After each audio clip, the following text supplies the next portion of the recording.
Boa noite, ouvintes. Pintacilgo falando. Hoje é dia 9 de outubro de 2024. Vamos ver aqui como é que tá. Perfeito.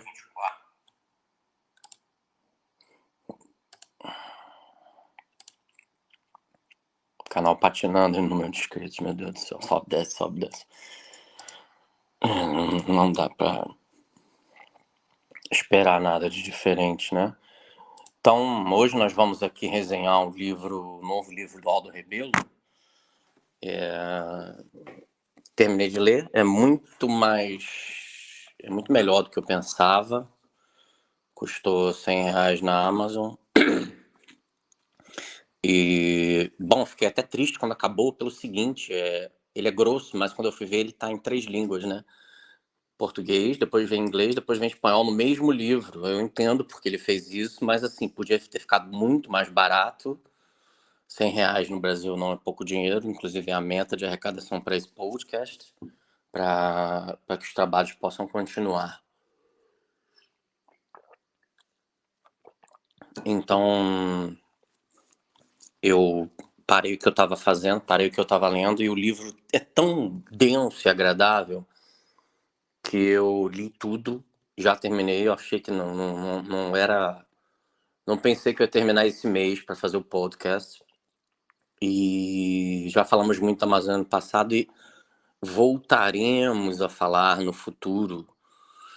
Eu vou ler rapidamente um resumo aqui enquanto o pessoal vai entrando, do Aldo Rebelo. Ele é um político, jornalista e escritor brasileiro com uma longa trajetória na vida pública no debate intelectual sobre temas de soberania nacional, desenvolvimento e meio ambiente. Nascido em 23 de fevereiro de 1956, no estado de Alagoas, Rabelo teve um papel relevante no cenário político do Brasil desde a década de 80. Ele foi eleito deputado federal pela primeira vez em 89 pelo Partido Comunista do Brasil, PCdoB, e permaneceu na Câmara dos Deputados 6 mandatos consecutivos até 2015. Rebelo se destacou como um defensor da industrialização do desenvolvimento nacional e da soberania brasileira sobre os recursos naturais, especialmente a Amazônia. Entre os cargos de destaque que ocupou estão ministro da Coordenação Política e Relações Institucionais do governo Lula, presidente da Câmara dos Deputados, ministro do Esporte, Brasil para a Copa do Mundo de 2014 e Olimpíadas de 2016, ministro da Ciência, Tecnologia e Inovação 2015, ministro da Defesa no governo Dilma Rousseff. Contribuição intelectual. No campo intelectual, Rebelo é conhecido por sua abordagem crítica a respeito da interferência internacional nos assuntos da Amazônia e do Brasil. Seu livro Amazônia, Maldição de Tordesilhas reflete seu pensamento sobre como a questão ambiental é utilizada como instrumento de controle por potências estrangeiras. Ele defende que o Brasil deve proteger sua soberania sobre a Amazônia e promover o desenvolvimento nacional, equilibrando a conservação com o crescimento econômico. Além de temas ambientais, Rebelo tem interesse por questões ligadas à história, à cultura e ao papel do Estado no desenvolvimento do país. Ao longo de sua carreira, também foi conhecido por seu nacionalismo econômico e por defender a industrialização do Brasil como um caminho para fortalecer o país frente às potências globais. Aldo Rebelo é reconhecido por sua visão de esquerda patriótica que busca aliar o desenvolvimento social e econômico com a proteção dos interesses nacionais. O livro Amazônia, Maldição de Tordesilhas, ele explora a história da Amazônia e os desafios geopolíticos e ambientais que a região enfrenta desde o Tratado de Tordesilhas, de 1494. Neste tratado, a América do Sul foi dividida entre Portugal e Espanha, e o autor argumenta que essa divisão marcou o início de uma disputa internacional pelo controle de territórios e riquezas naturais, com a Amazônia como principal alvo de cobiça. A obra apresenta uma visão crítica da intervenção estrangeira na região amazônica, abordando questões de soberania nacional e ambientalismo. Rebelo defende que muitos dos discursos ambientalistas, embora importantes, são utilizados por potências internacionais como pretexto para interferir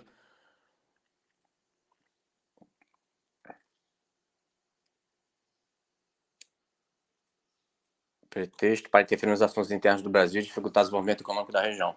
Ele explora como a Amazônia é vista por essas nações não só como uma reserva de biodiversidade, mas também como um recurso estratégico global.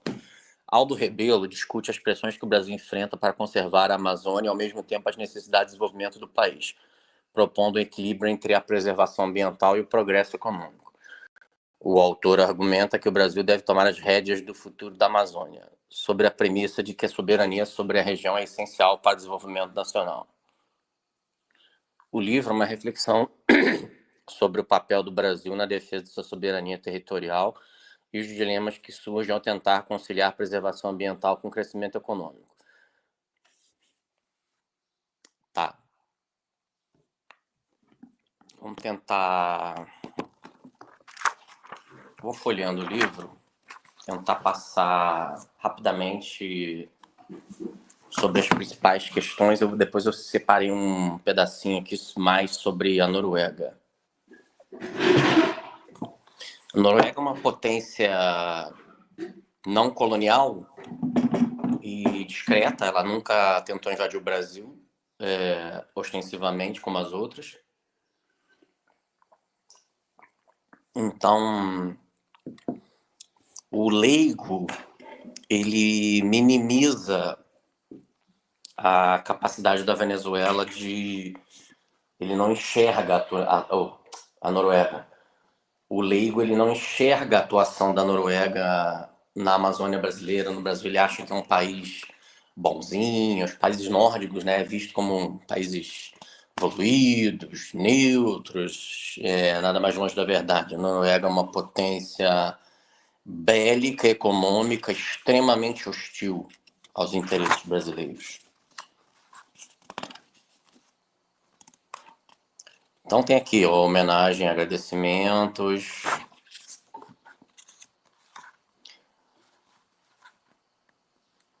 Para este trabalho, Aldo viajou para Altamira em janeiro de 2023 e ficou até junho rodando de carro pelos mais diversos lugares. Cara, 6 meses rodando de carro na Amazônia, você vai ver muita coisa. Percorreu a Transamazônica inteira, foi a Belém, Manaus, Boa Vista, visitou universidades e museus, passou por várias cidades ribeirinhas, no Tapajós, no Xingu, e levantou dados e números para embasar e complementar suas leituras e pesquisas. Partindo de uma visão pessoal desde a geografia básica que aprendeu no curso primário até os primeiros contatos da net. Enfim.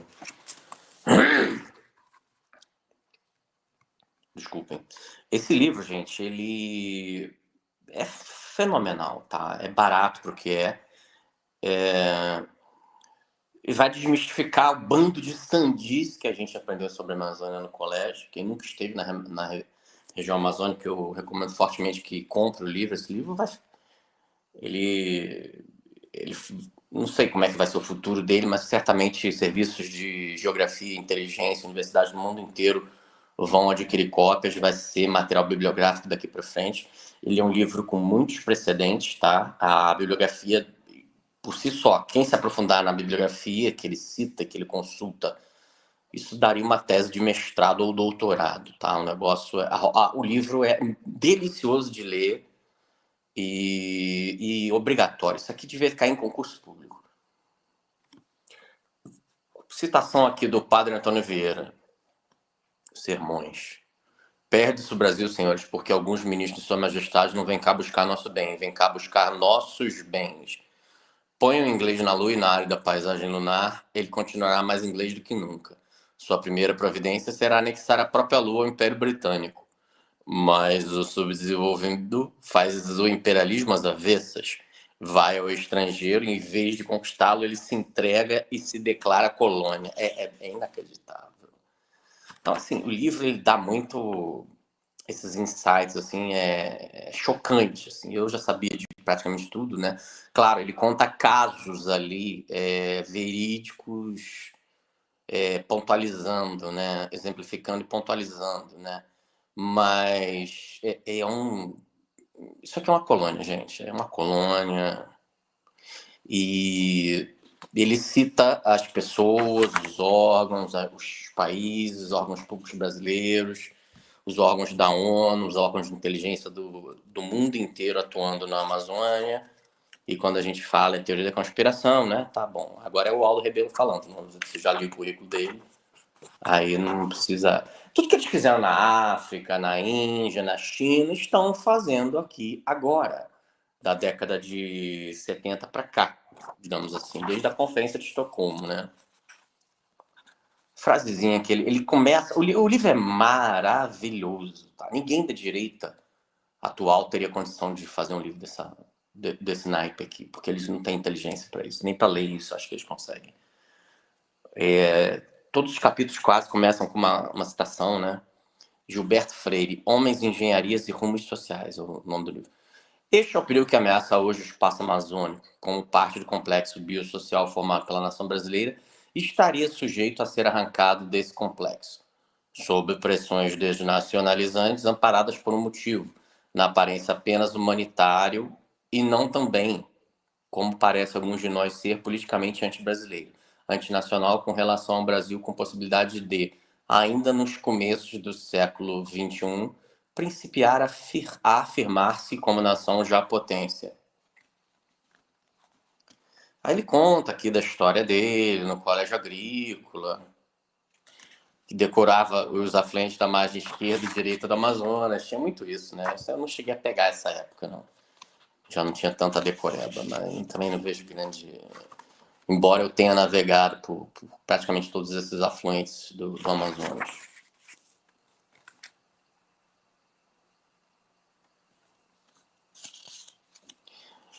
Cara, assim, eles fazem denúncias, tá? As ONGs, eles incitam as comunidades contra o poder público, as aldeias, e é inacreditável. Assim.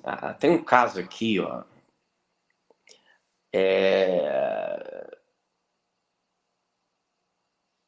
Ele conta aqui, ó. Entregava a nossa delegação o fato de que a representante da ONG se antecipara a nossa chegada à região tão remota do estado de Roraima, o que indicava a presença de um serviço de inteligência e de logística operando com elevada eficiência, competido com relativo sucesso vis-à-vis as mesmas responsabilidades do Estado Nacional.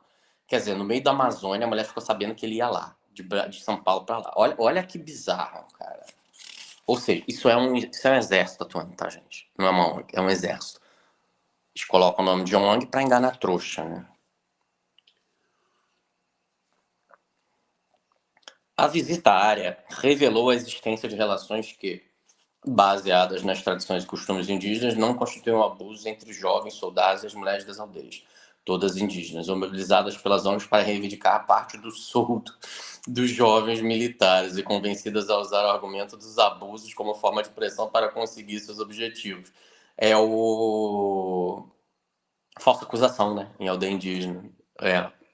Já também motivado por agências internacionais de inteligência.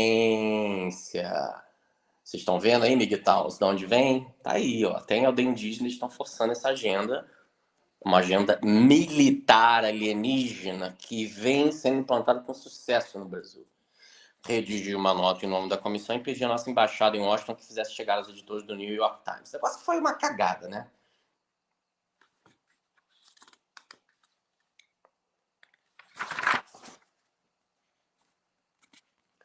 Olha só. Vou voltar um pouquinho nesse pedaço que eu queria ver o. Olha só, isso aqui. Ao nos aproximarmos da maloca mais próxima do pelotão de fronteira, nos deparamos com uma jovem que se identificou como integrante da organização não-governamental Uriri, com H, cujos traços físicos demonstravam que não pertencia à comunidade local e que se apresentou com missão de permitir a minha entrada na maloca. Quer dizer, a gringa te autorizando a entrar na aldeia, no Brasil, a gringa. Por ser parlamentar, mas vetar a da delegação, inclusive os oficiais do Exército, que, como cadelas que são, obedecem. Uma mulher, entendeu? É o Exército brasileiro obedecendo uma mulher, uma gringa sozinha na Amazônia, o Exército brasileiro obedece. Argumentei que ela sequer era servidora pública e que os oficiais do Exército se encontravam em área de domínio da União. A jovem comportou-se resolutamente como se cumprisse uma ordem. Os oficiais do Exército optaram por evitar qualquer incidente e distribuir ali mesmo alguns presentes que traziam para as lideranças indígenas.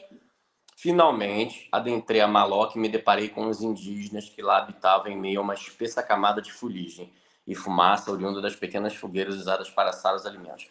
Os índios apresentavam estado de avançada desnutrição e a maloca não tinha água tratada nem luz elétrica. Perguntei à jovem da ONG por que não estender a água e a luz elétrica do pelotão de fronteira até a maloca. Ela respondeu que isso alteraria a cultura dos índios. Ou seja, ela manda no pelotão de fronteira. Ela não manda numa delegação. Ela manda no pelotão de fronteira. Uma mulherzinha de ONG gringa. Cara, é assim, isso aqui já é caso de corte marcial, né? Cara, agora os caras, além de pintar colégio, costurar máscara, distribuir presente pra índio também. E toma moral, toma esculacho de mulher, de gringa, no meio do mato, toma esculacho. Quer dizer, não interroga, não prende, não algema, não fuzila, não dá tapa na cara, é só, é só portal de prata mesmo, né? É inacreditável.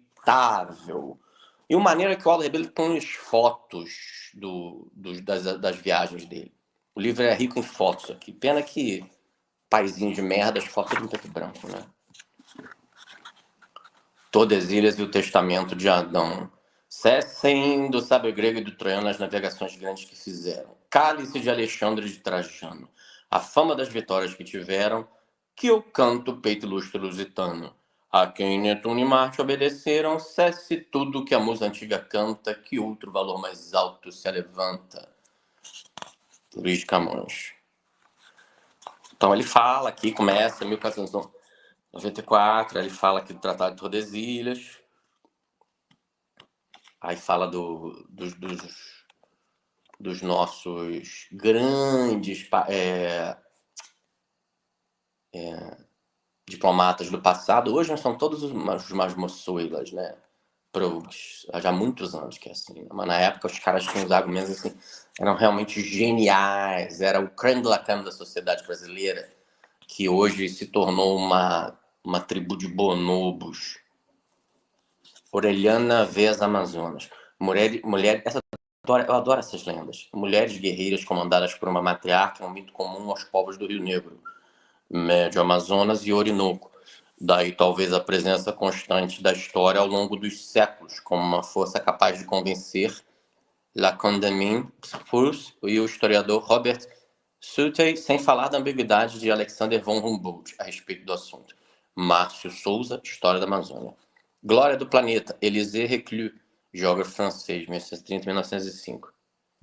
Francisco Orellana foi o primeiro europeu a cruzar o Rio Amazonas a partir do Peru em 1542. Estava acompanhado de um dominicano espanhol como ele, Frei Gaspar de Carvajal, que deixou uma memória de expedição, relação do famosíssimo e muito poderoso rio chamado Maranon, cuja edição completa foi recentemente publicada pela editora Valor, de Manaus, com tradução e comentários de Tá. Cara, os caras faziam umas paradas assim. Ó, o Gonzalo Pizarro, irmão do Francisco Pizarro, ia buscar especiarias no interior da Amazônia.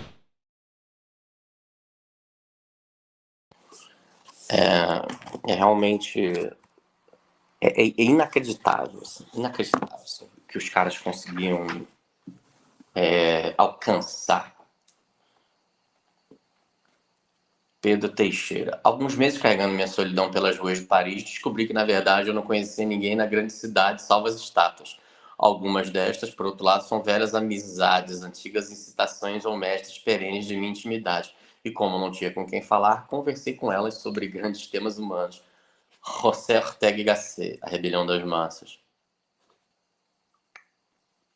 A conservação da Amazônia como parte do Império Colonial Português é um feito de sua competente diplomacia e da bravura de seus soldados. Aí se distingue a figura de Pedro Teixeira, presença decisiva nos momentos decisivos, quando impérios coloniais rivais, o espanhol, o holandês, o inglês ou o francês, ameaçavam a supremacia portuguesa na Grande Bacia. Pedro Teixeira esteve com Jerônimo de Albuquerque na jornada de expulsão dos franceses do Maranhão em 1615. Em seguida, encontrou-se com Francisco Caldeira Castelo Branco em missão na foz do Rio Amazonas, na fundação do Forte do Presépio, origem da cidade de Belém, para em seguida bater-se com holandeses e ingleses que tentavam se estabelecer nas margens do Rio Xingu. Vai vendo aí onde é que isso vai. Mas o momento sublime da trajetória do Grande Cabo de Guerra foi a expedição que leva seu nome, partindo de Cametá, em 1637, e voltando em 1639, com destino a Quito, no Equador, então vice-reinado do Peru. A expedição conformava aproximadamente 2.000 expedicionários a bordo de 47 grandes canoas, conduzindo 70 soldados, 1.200 índios, remeiros e flecheiros, com suas mulheres e crianças. Pedro Teixeira assustou os administradores espanhóis, tomaram surpresa e espanto por tamanha audácia. Aí ia cronista, iam religiosos. Raposo Tavares, esse cara é esquecido hoje em dia, né? O maior bandeirante de todos os tempos, né? O cara fala muito do Raposo Tavares aqui no livro. Frase também de um grande escritor, Jaime Cortesão. Ao terminar esta obra, temos a sensação de haver levantado com pesado esforço a tampa de granito do sepulcro onde um gigante dormisse. Raposo Tavares é a formação territorial do Brasil. Antônio Raposo tem um destaque admirável entre todos os conquistadores sul-americanos. Seu heroísmo é brutal, maciço, sem frinchas, sem dobras, sem disfarces. Avança inteligentemente, mecanicamente, inflexivelmente, como a forma natural desencadeada, a diagonal de 1.500 léguas que traçou de São Paulo até o Pacífico, cortando toda a América do Sul por cima de rios, de chapadões, de pantanais, de corichas estagnadas, de desertos, de cordilheiras, de páramos nevados e de litorais aspérrimos. Entre o espanto e a ruína de 100 tribos suplantadas, é um lance apavorante de epopeia, mas sente-se bem naquela ousadia individual, a concentração maravilhosa de todas as ousadias de uma época. Euclides da Cunha, A Margem da História.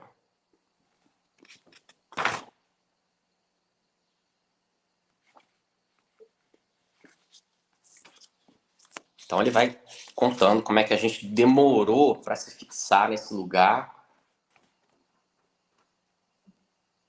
Olha só, a figura de Raposo Tavares e seus feitos permaneceram subestimados até que os historiadores examinassem a documentação disponível sobre a saga dos Bandeirantes. O historiador português Jaime Cortesão escreveu a biografia à altura do biografado. Raposo Tavares e a formação territorial do Brasil. Mais recentemente, a historiadora Anita Novinsky, em seu livro Os Judeus que Construíram o Brasil, faz a defesa dos bandeirantes, compõe um perfil de Raposo Tavares e justifica a influência de seus traços judaizantes na sua animosidade contra os jesuítas.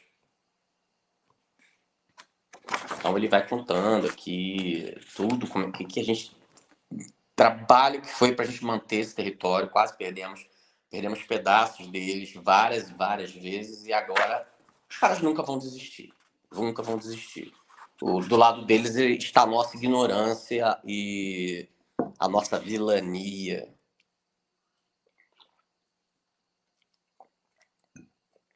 A espada, a flecha e a cruz. Desta maneira, se as relações dos índios com a civilização constituem um elemento essencial da história dessa parte da América, a intervenção dos jesuítas foi de tal ordem que bem pode dizer-se ser a história da companhia por si só uma história completa da colonização. Pelo que particularmente respeita ao Grão-Pará, a história dessa parte desta terra brasílica de modo nenhum se pode escrever sem a dos jesuítas. João Lúcio de Azevedo, os jesuítas no Grão-Pará, suas missões e a colonização. É uma ordem militar da igreja bastante esquisita, né? Tem grandes feitos, né? Mas não vou ficar falando aqui dos jesuítas, né? Isso aí já daria assunto para um curso completo, né? Então, assim, o português não teria se fixado sem armas, cruz, flecha, espada e cruz, né? Então, assim, o cunhadismo, né? O português, o beta português vinha para cá, casava-se com a Índia, fazia filhos mestiços, que são muito mais resistentes que os dois e falavam todas as línguas para dominar, e a fé em Cristo para como um unguento, né? Como amálgama para fixar tudo isso, né? Ele fala da cabanagem. Cara, quem tiver em Belém, em um dia, você começando cedo, você visita todo o centro histórico, tá? Aqui, Convento dos Mercedários. Aí você termina ali no Ver o Peso. Museu de Arte Sacra de Belém. Você consegue ver tudo isso num dia, a pé. Vale muito a pena. Mangal das Garças, aí você tem ali aquela antiga fábrica lá, que agora tem, não sei se ainda tem, né? Tinha comes e bebes com chopp artesanal e com essências da Amazônia ali. Você fica vendo ali o Rio Guamá, maravilhoso, tá? Ó, o Convento dos Mercedários, ele é do século XVII. Tá de pé ainda, né? Hoje em dia, faz um negócio aí de 10 anos cai. Olha que coisa interessante. Quando o Marquês de Pombal confiscou os bens dos jesuítas, foram arroladas 25 fazendas de gado de Marajó a Tabatinga e 3 engenhos de açúcar. A fazenda Marajó possuía 134.475 cabeças de gado e 1.409 cavalos. As demais ordens religiosas também possuíam bens, fazendas e muito gado.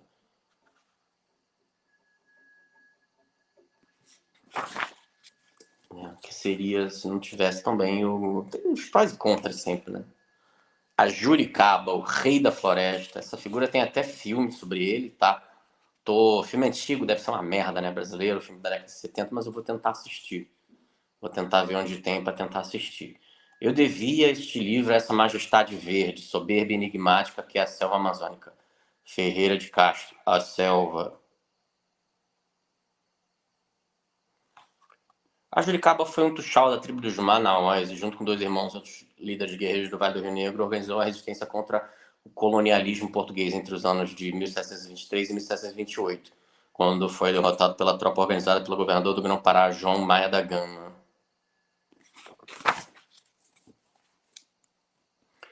Alexandre de Gusmão é o nome da Fundação Biblioteca Alexandre de Gusmão, lá do Itamaraty, tá, gente? É considerado, junto com o Barão do Rio Branco, os 2 maiores diplomatas brasileiros aí. O Tratado de Madrid e a criação do Brasil.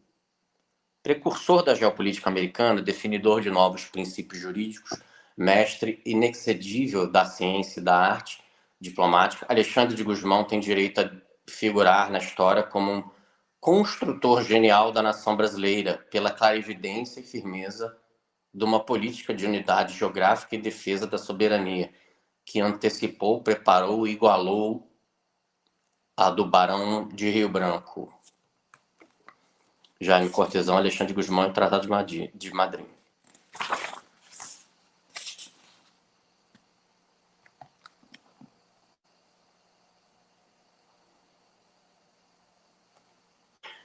Olha que interessante esse parágrafo aqui.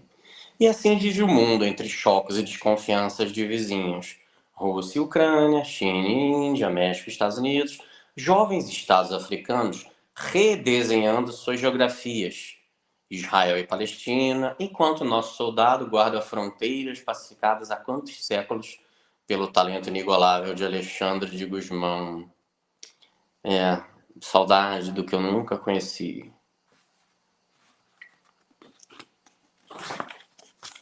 Pela Amazônia, Pombal enfrenta o mundo. Em certa ocasião, ao conversar com Goethe sobre a natureza da tragédia, Napoleão mencionou que a nova tragédia se diferenciava da antiga pelo fato de não existir mais o destino ao qual os homens estariam sujeitos e que no lugar dele teria surgido a política. Hegel, Filosofia da História.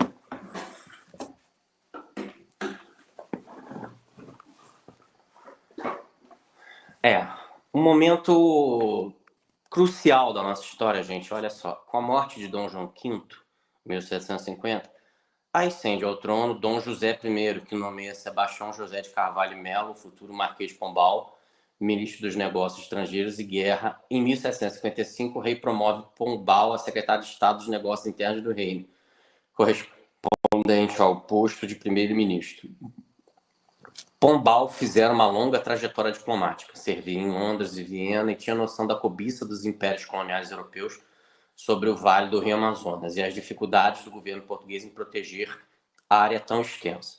Sua primeira providência, em 1751, foi nomear seu irmão, Francisco Xavier de Mendonça Furtado, governador do Pará e capitão-general das capitanias do Grão-Pará e Maranhão.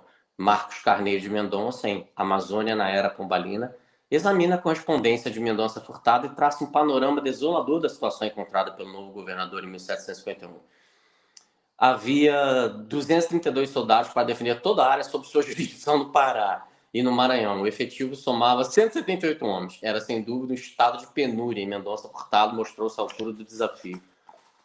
Homens de uma outra época, né? Guerreiros medievais, homens com 3 bolas, né? Outra parada. É um negócio assim. Vocês vão ver como nós somos pequenos e insignificantes hoje em dia lendo esse livro. Pombal pertencia a uma categoria de homens autoritários e modernizadores que passaram a história como déspotas esclarecidos. Atenção à palavra. Ele teve a virtude de antecipar a importância da Amazônia para o mundo e não medir esforços para que esse tesouro permanecesse português e, portanto, brasileiro, algumas décadas depois. O historiador Kenneth Maxwell deixou dele o perfil biográfico definitivo, Marquês de Pombal, paradoxo do iluminismo. Mais foto, ele... Forte Príncipe da Bem Costa Marques, Rondônia, em 2006, 2016. O Aldo, cara, o cara... Pode falar o que, cara, o cara é foda. É um esquerdista foda. Ele vale mais que... Não, é inacreditável. Assim, é um outro nível, um outro nível, um outro nível. E, infelizmente, ele, como ministro da Educação, devia ter escrito esse livro e ter cobrado para concurso, para o MEC, né? E não fez, né? Então tem um lado do homem e um lado do político.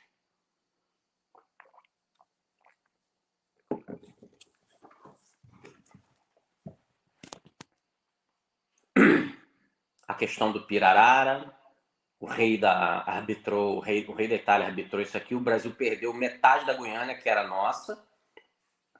Parece que foi ele tinha uma raiva do Brasil e, em tese, era para ele ser isento. Tem livros sobre isso, tá?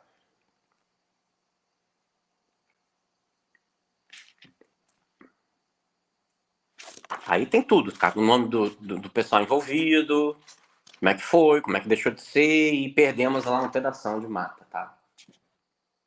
Enorme, né? Quando falam mata, gente, é mata, minério. E ele fala que o tempo inteiro é o seguinte: a Amazônia, ela tem todos os elementos da tabela periódica. Tem petróleo, tem biodiversidade, tem fauna, tem flora, recursos hídricos. O maior aquífero do mundo é o aquífero Alter do Chão, que se encontra na Amazônia. Só um minuto.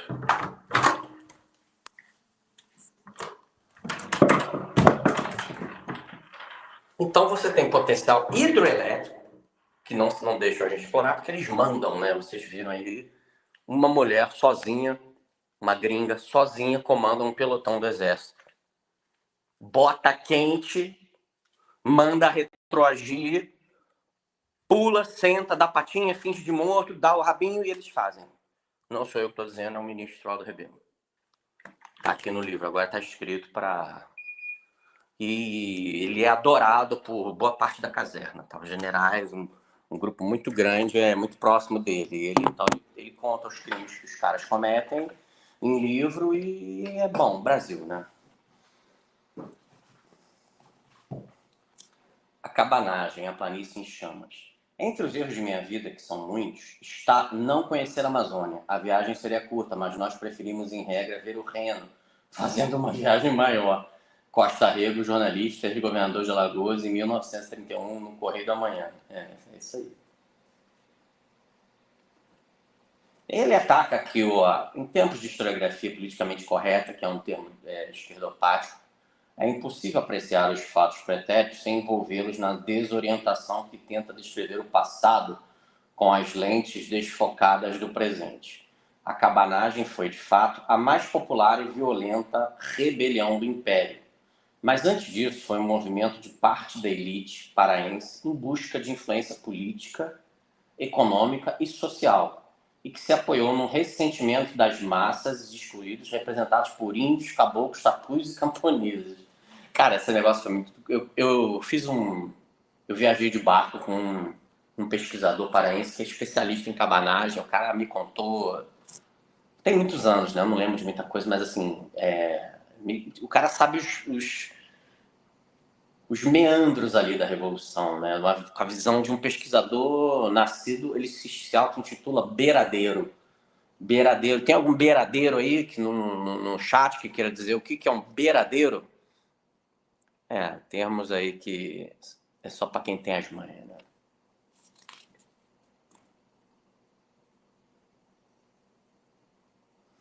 Aí o clero se revoltou, coronel de milícia, senhor de engenho, fazendeiro. Então, ó, Batista Campos foi o intelectual da Revolução. Cara, que maneiro. Isso foi muito maneiro, cara, essa Revolução Cabanagem. É porque, assim, Belém, galera, Belém é meio monarquista, assim, né? Totalmente. Quando Dom Miguel e Dom Pedro I brigaram, Belém ficou do lado de Dom Miguel, entendeu? Porque Belém é muito mais perto de Lisboa do que do Rio de Janeiro. Assim, só quem já viveu no Pará, que tem essa noção dessas coisas. O vocabulário paraense é diferente. O português falado no Pará antes do surgimento do Canal 4, por exemplo, ainda conserva, mas é completamente diferente do português falado aqui no Sul. Cadê? Tem algum ouvinte de Belém aí? Algum ouvinte... Não, Wallace. Errou. Errou, não é beiradeiro, não é isso.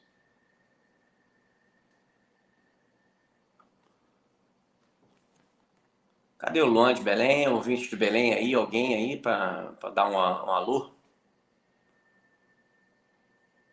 Motins políticos ou história dos principais acontecimentos políticos da província do Pará desde o ano de 1821 até 1835, escrito ainda no caos dos acontecimentos do século XIX. Aí ele fala, historiografia contemporânea preocupada muito mais em servir a causas do que a história. O jornalista paraense Sérgio Buarque de Gusmão procurou retratar Malker com o distanciamento do historiador e a objetividade do jornalista em seu precioso trabalho Nova História da Cabanagem. 6 teses revisam a insurreição que incendiou o Grão-Pará em 1835. A Cabanagem misturou a contrariedade das elites... Tá, não dá para ficar lendo o livro inteiro, né? A gente tem que dar uma passada. Viajantes e naturalistas, a melhor ciência do mundo é colonialista. Isso aqui é o assunto que eu mais conheço, talvez. Os oprimidos sempre acreditarão no pior sobre si mesmos. Cara, essa frase me dá um enjoo no estômago. Eu, apesar de eu ter desenvolvido a visão de tabuleiro, sei, o ouvinte que já está comigo há mais tempo tem que entender que mesmo depois dessa evolução, ouvir e assimilar certas verdades sobre nós mesmos me causa muito mal, inclusive de saúde, tá? Hoje eu não tenho mais crises, mas antigamente eu tinha crise quando eu li um negócio desse, porque eu morei na Amazônia, você não tem com quem falar. Eu era de uma área científica, ficava basicamente na área da ciência o tempo inteiro ali. Cara, o Amazônia é tudo rindo, você dando risadinha. As pessoas são muito tacanhas, para dizer o mínimo, e eu ficava ali rodeado da intelectualidade das cidades, só que a gente, cara, se dá curso, não vê ninguém. Aí o garimpeiro, que é quem tem grana, o garimpeiro traficante, cara. O garimpeiro é perseguido, morre cedo, cheio de malária. É triste demais. O povo não tem, cara. Seguem qualquer porcaria de bonobo que... Meu Deus do céu, é triste demais. Nos séculos XVIII e XIX, a melhor ciência do mundo estava nos museus científicos e academias dos impérios colonizados europeus, com seus botânicos, zoólogos, geólogos, naturalistas e antropólogos. Eles eram o olhar científico do colonialismo, que financiava suas pesquisas e viagens, e delas colhiam as informações que permitiam o melhor aproveitamento econômico das colônias e a melhor forma de exercer a dominação sobre as populações colonizadas. Aí aqui pra gente é o quê? Autonomia universitária. Lá, a universidade está direto com serviço de inteligência, com monarquia, com igreja, com exército, e a gente aqui é autonomia universitária, né? Acho que esse final de semana teve uma palestra na USP sobre mulheres com próstata. É só um comentário.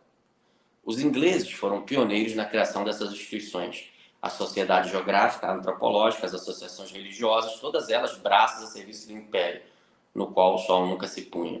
É preciso esclarecer que essas expedições científicas produziram verdadeiramente avanços para a ciência de sua época. embora o alcance desses avanços ficasse circunscrito aos centros colonizadores, já que as colônias sequer dispunham de instituições acadêmicas capazes de partilhar ou absorver o conhecimento conquistado. Alguns desses naturalistas tiveram como destino a Amazônia, e Charles-Marie de la Condamine é o primeiro entre eles, primeiro cientista a descer o rio Amazonas em 1743, quando voltava do Peru em missão para a determinação exata do grau do arco do meridiano. Condamine era matemático, astrônomo e foi o primeiro europeu a levar para o velho continente informações científicas sobre a quina, a seringueira e o curare. Ele ainda incluiu nas memórias de sua viagem um mapa do rio Amazonas e a descrição do canal do Caciquiare, que liga a bacia do Rio Orinoco ao Amazonas pelo Rio Negro.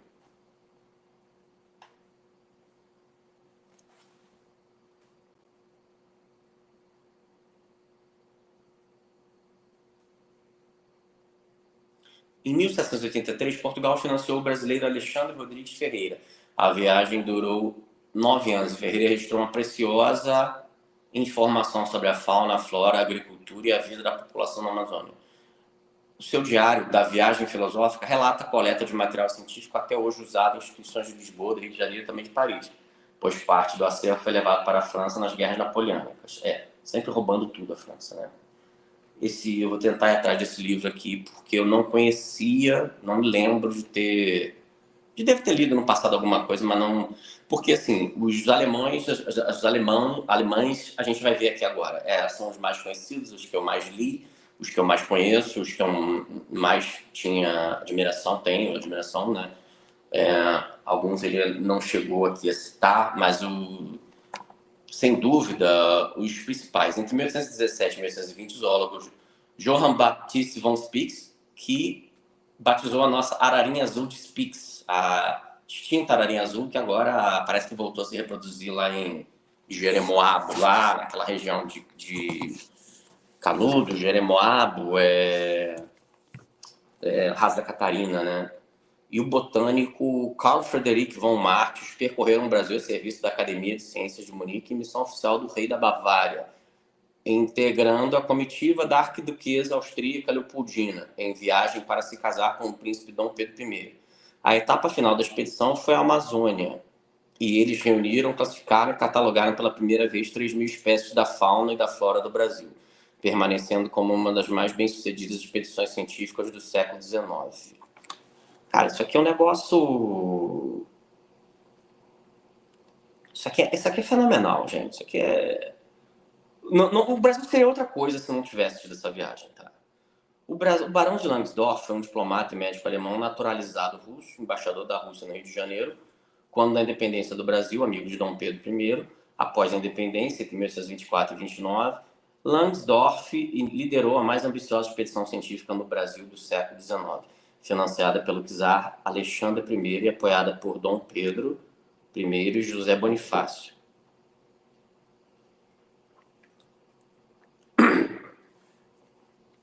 Que ofereceram todas as facilidades para o êxito da iniciativa. A expedição partiu de São Paulo, percorreu o Mato Grosso, entrou na Amazônia pelos rios Madeira e Tapajós até a cidade de Belém. O próprio Langsdorff, um dos seus ilustradores, Hercule Forrans, deixaram valiosos relatos. Referências até hoje para pesquisadores e curiosos.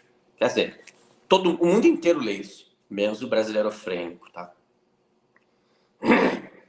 Então, quando o pesquisador estrangeiro atual vem para cá, pesquisador é um termo amplo, tá? Ele estudou isso aqui profundamente. Não é como brasileiro pata que dá pitaco sem estudar.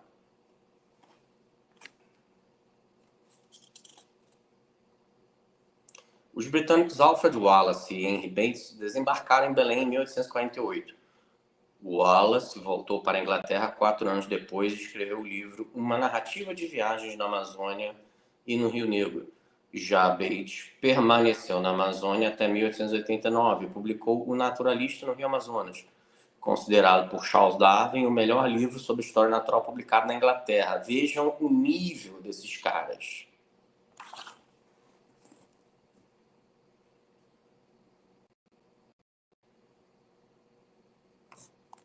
Olha só, aí ele influenciou Darwin para publicar a origem das espécies, ele explica isso aqui.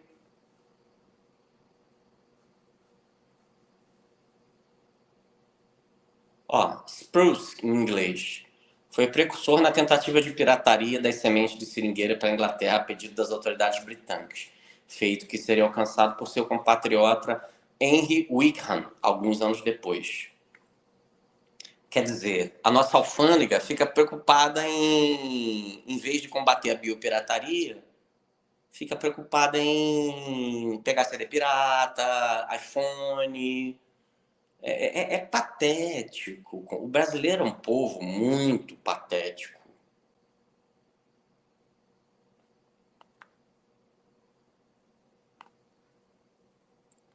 Louis Agassiz foi um naturalista suíço, professor da Universidade de Neuchâtel, que viveu como pesquisador na França e nos Estados Unidos e revisou as pesquisas de Spix von March sobre a Amazônia. Já vivendo nos Estados Unidos, Agassiz foi enviado para uma missão científica ao Brasil, a Expedição Tayer, em 1865, embora tenha construído uma biografia científica respeitável. No final da vida ele se voltou pro estava possuído pelas ideias do racismo científico interessado em provar que a miscigenação era um fator de degeneração da humanidade, que comprometeu a credibilidade de sua viagem e de sua obra. Você vê que às vezes o cara fala várias paradas boas e vem alguém e resolve atacar uma parte da tese e destrói a vida do cara. É assim desde sempre. E aí ninguém mais lê o livro do cara que fala. Se você lê um livro do cara, ai meu Deus, ele tá lendo o livro daquele monstro. Aí já viu, né? As moçoilas dos DCEs ficam em polvorosa.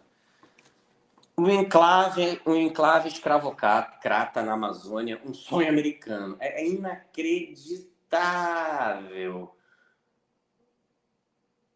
Maury defendeu com veemência a deportação de negros americanos escravizados para a Amazônia, a fim de desenvolver a região.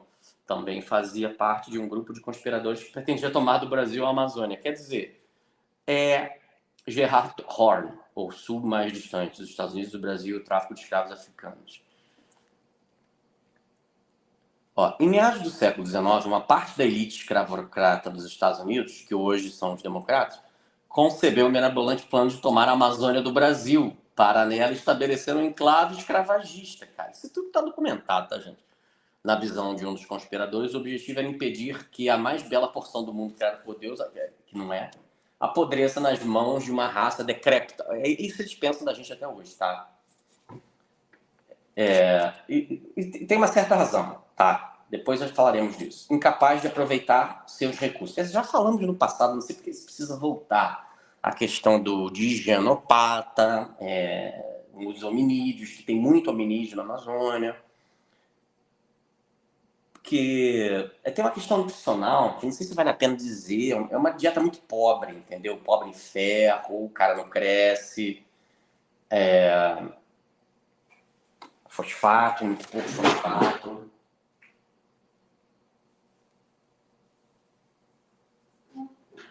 A maioria dessas coisas, né, poderia ser substituído por uma pílula diária, né? A criança tomaria aquela pílula ou jogaria alguma coisa no feijão e todo mundo no final, quando chegasse a 18 anos, teria 10 centímetros a mais de altura, 15, 20 quilos a mais de músculo. E as ONGs nunca vão fazer, o governo nunca vai fazer. Enfim, vocês vão ver.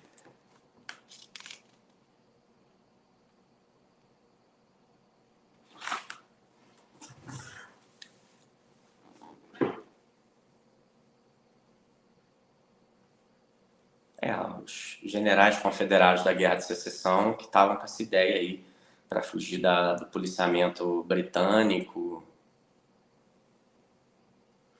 Maury defendia a transferência de escravos do Vale do Mississippi para o Vale do Amazonas sob o argumento de que é mais fácil e rápido para navios da Amazônia irem para Nova York do que ao Rio. E o navio pode fazer a travessia de Nova York para o Rio em menos tempo do que do Amazonas para o Rio.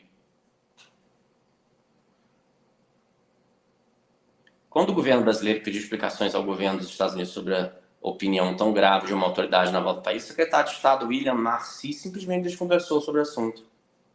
É sempre assim. Para você... Não vou falar isso aqui. Não.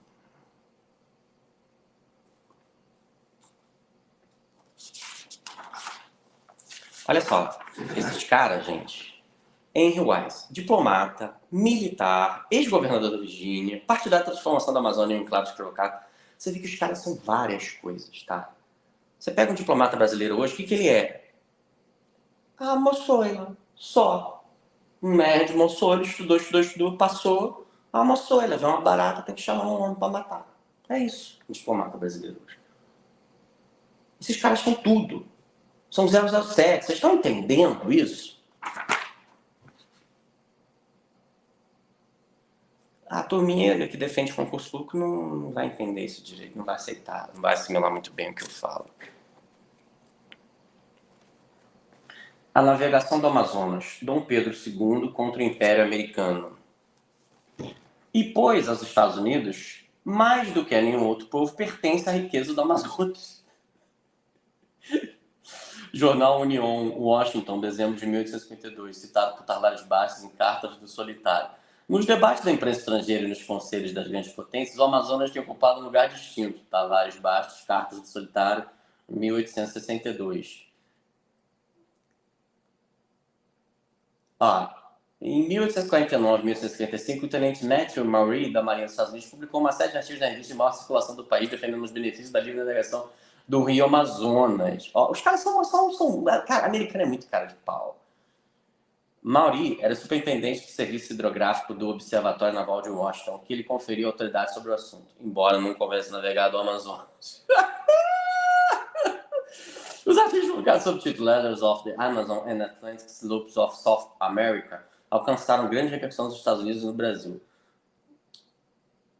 Aí é só, naquela época os oficiais contestavam, né? Agora não, eles abrem a olhotinha e pedem para socar mais forte.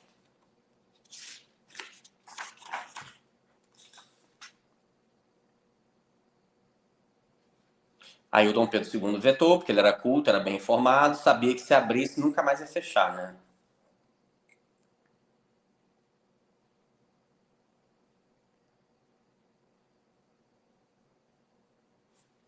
Olha só a frase do cara aqui, ó. Tavares Bastos. Se a prosperidade futura houver de arrancar-nos o Pará de nossas mãos débeis e de nossos laços frágeis, acreditai-me que nada haverá que tenha força de impedi-lo.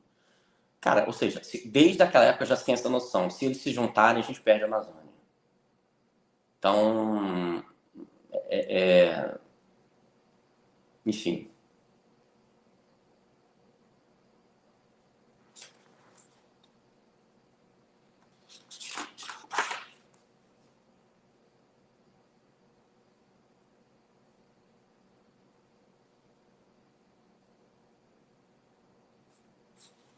O maior roubo do mundo. Muito antes da OPEP, a biopirataria de Wickham deu à Grã-Bretanha o primeiro monopólio mundial de um recurso estratégico na história humana.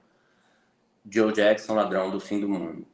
Tempos depois, quando seus planos estavam em ruínas, todas as vidas perdidas e os amores partidos, ele ficava em uma poltrona de seu clube em Londres, junto com todos os velhos imperialistas.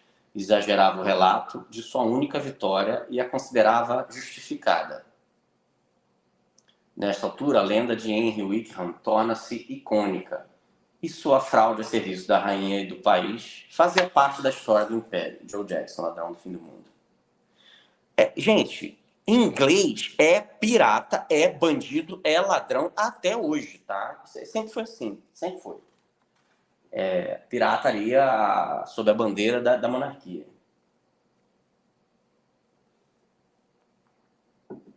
No início do século XX, Manaus era uma das cidades mais ricas do mundo. Inaugurara em 1896 o Teatro Amazonas, uma joia da arquitetura mundial de Carrara, cerâmica esmaltada importada da Alsácia, luxos de Murano e estrutura metálica inglesa, considerada a terceira maior atração turística e uma das 7 maravilhas do Brasil. Corria a lenda que os magnatas da borracha acendiam seus charutos com notas de $100.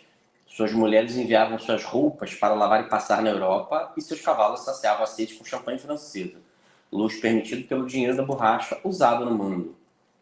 E 95 dela procedentes da Amazônia brasileira. Quer dizer, jogamos fora um monopólio de 95%. Jogamos no lixo. 2 vezes. Esse ciclo, porém, durou apenas algumas décadas e já em 1920 o Brasil produzia apenas 3% do látex do mundo, de 95% para 3%. mergulhando na produção da borracha em uma crise que conheceu uma recuperação efêmera durante a Segunda Guerra Mundial, mas que perdura até hoje. É triste, né? Ele é Sir, tá? O Henry Wickman, Sir Henry Wickman, tá? Então, é um agente. Ó, em 1871, Wickham chegou a Santarém e preparou minuciosamente o roubo, consumado em 1876, quando as 70 mil sementes foram embarcadas com destino a Londres, acondicionadas em cestos apropriados encomendados por Wickham aos hábeis indígenas locais. É provável que tenha subornado a alfândega de Santarém para fazer passar sua preciosa carga. Duvido. Isso dá um agrado, né? Até hoje assim, né? Eles trocavam, davam balinha, bombonzinho para as crianças em troca das sementes, né? Aí a criança comia o doce, traz mais que eu te dou mais. E nem precisou se mexer. Só levou, trocou chocolate e doces pelas sementes, né? Wilmington, a canhoneira americana nas águas do rio Amazonas. Circunstâncias excepcionales verdaderamente providenciales me pusieron en contacto con un grupo capitalista norteamericano que habían tenido ocasión de informarse sobre las riquezas naturales que encierra nuestro suelo y ayudado del prestigioso explorador Sir Martin Conway, ventajosamente conocido ya en nuestro país, logra interesarlos a tal punto con mis informaciones que uno de ellos, el distinguido abogado de la Casa Vanderbilt, Mr. Willingford Withridge, fue delegado para tratar conmigo en Londres. Félix Aramayo, diplomata, embaixador da Bolívia em Londres, citado por Leandro Tocantins, informação histórica do Acre. Corria o ano de 1889 e o jornal Província do Pará registrava na primeira página a presença da canhoneira Wilmington da Marinha dos Estados Unidos no Porto de Belém. O governador do Pará, Paes de Carvalho, visitou o navio sendo recebido com as devidas honras militares e retribuiu a cortesia com um banquete em palácio oferecido ao comandante Chapman Todd. A situação pareceu estranha quando o comandante Todd decidiu subir o rio Amazonas, mesmo diante da negativa do governador do estado do Amazonas, Amado Júnior, em conceder a autorização. E quando a autorização foi finalmente emitida pelo Ministério das Relações Exteriores, eles fazem isso até hoje, sempre fizeram. O vaso de guerra já navegava o Amazonas no rumo de Tabatinga e Iquitos, no Peru. Tipo assim, oi, bom dia, tudo bom? Vou entrando, entra e vai embora, entendeu? A canhoneira deixou o porto de Manaus com as luzes apagadas e levando a bordo 2 práticos brasileiros, aos quais o comandante Todd concedeu cidadania norte-americana. Sempre tem um traidor, né? E o lugar de pilotos do barco, uma vez que não conhecia as águas da bacia amazônica. O aspecto mais sombrio da trama envolveu o diplomata espanhol refugiado em Belém por conta de uma aventura amorosa em Buenos Aires, Luiz Galvez, contratado como jornalista de um diário do Pará e convidado para um posto no consulado da Bolívia em Belém por conta da função. Galvez participou de um almoço com Dom José Paravicini, embaixador da Bolívia no Rio de Janeiro, de passagem por Belém, que estava acompanhado de Guilherme Uthoff, comandante boliviano na fronteira com o Brasil, e Ladislau Ibarra, chefe da aduana boliviana no Acre. Durante o almoço, Galvez testemunhou Ibarra acusar o Uthoff para Vitinho de negociar ao estrangeiro uma parte de sua pátria, a Bolívia.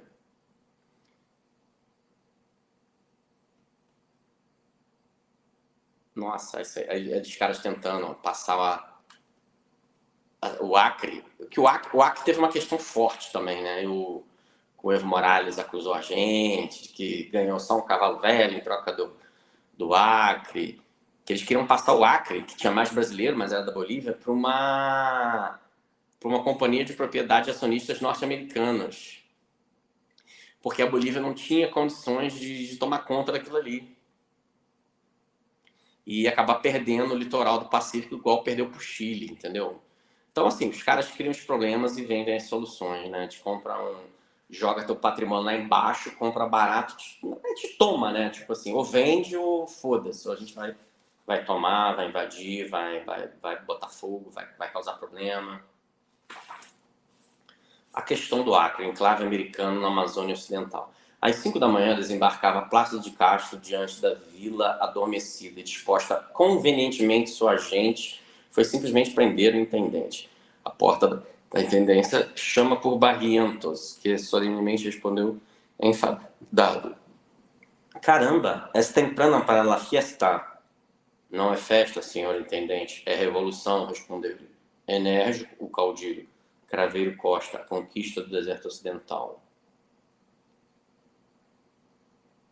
A Conquista do Acre compõe um roteiro digno dos melhores filmes de suspense e espionagem, reunindo tramas diplomáticas, ação militar e desfecho imprevisível.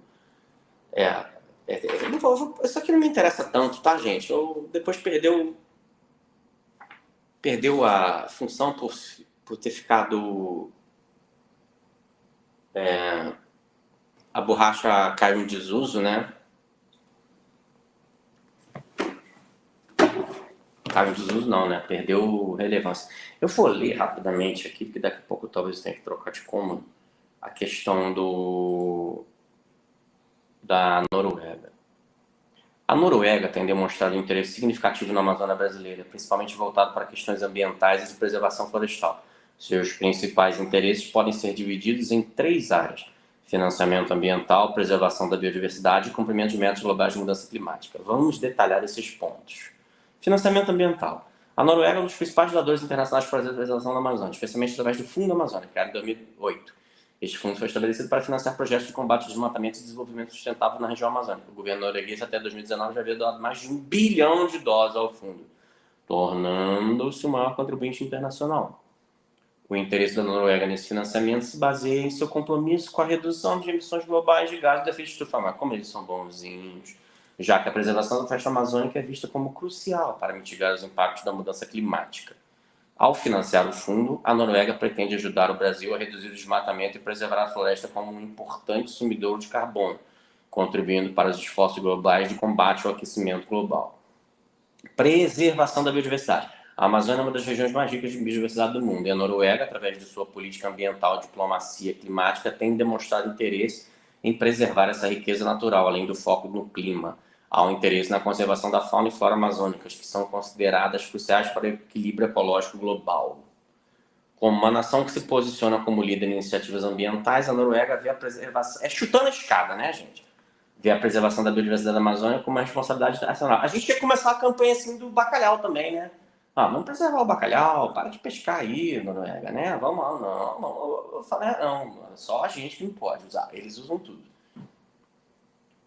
A Noruega tem investido em projetos que visam proteger espécies ameaçadas e promover o uso sustentável de recursos naturais, alinhando-se a compromissos globais, como a Convenção sobre Diversidade Biológica.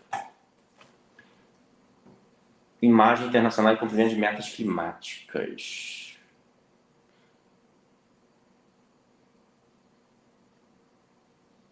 Liderança climática internacional, Acordo de Paris, Conferência das Nações Unidas sobre Mudança Climática, COP, conflitos e controvérsias.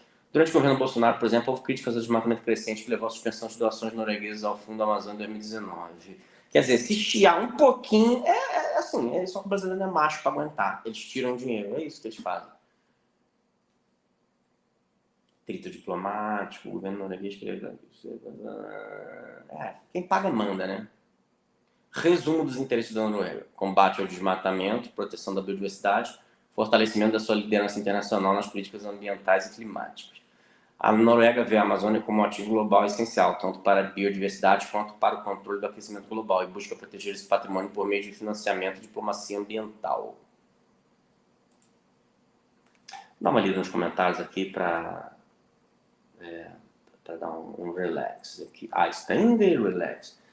A última coisa que esses diplomatas defendem é o interesse nacional. Membros de altos cargos afirmam que sabotaram o governo anterior e ficou por isso mesmo.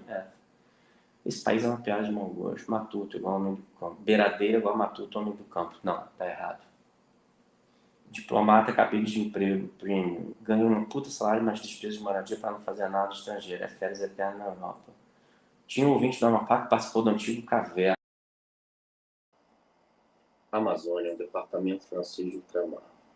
As razões do barão convenceram plenamente o árbitro suíço que há um século, pelo 9 de 1º de dezembro de 1900, deu grande causa ao Brasil, fixando a fronteira marítima pelo Talveg do rio Oiapoque e a fronteira interior pelo divisor de águas da bacia amazônica, que era finalmente a essência da postulação brasileira. Eu acho que ele fecha, cara. Não acontece isso. saco.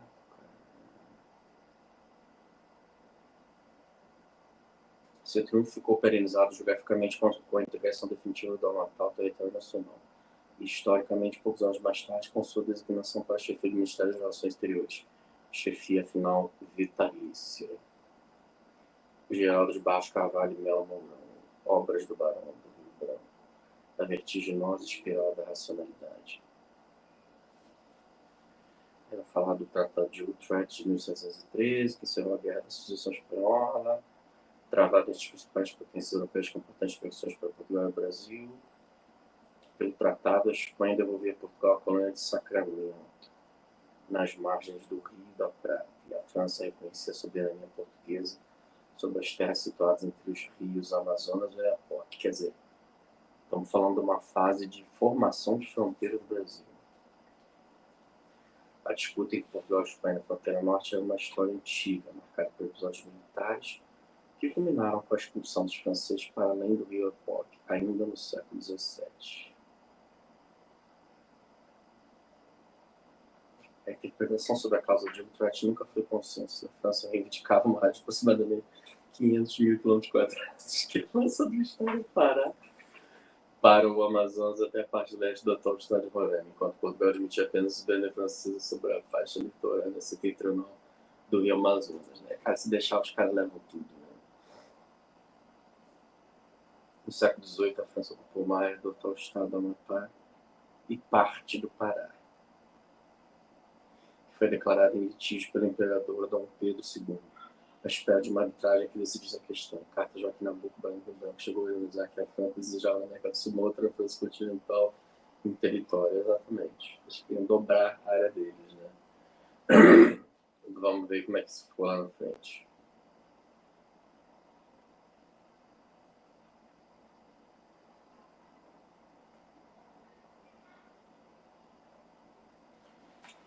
A galera vai ter que...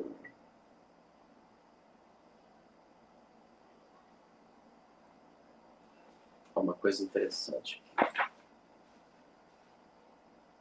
As pesquisas de outro francês também foram utilizadas pelo advogado brasileiro. Tratou-se de Henri Coudreau, profundo conhecedor da geografia da região, professor de Cayenne, explorador, contratado pelo mesmo laudo sobre a parte da revista Tapajós de...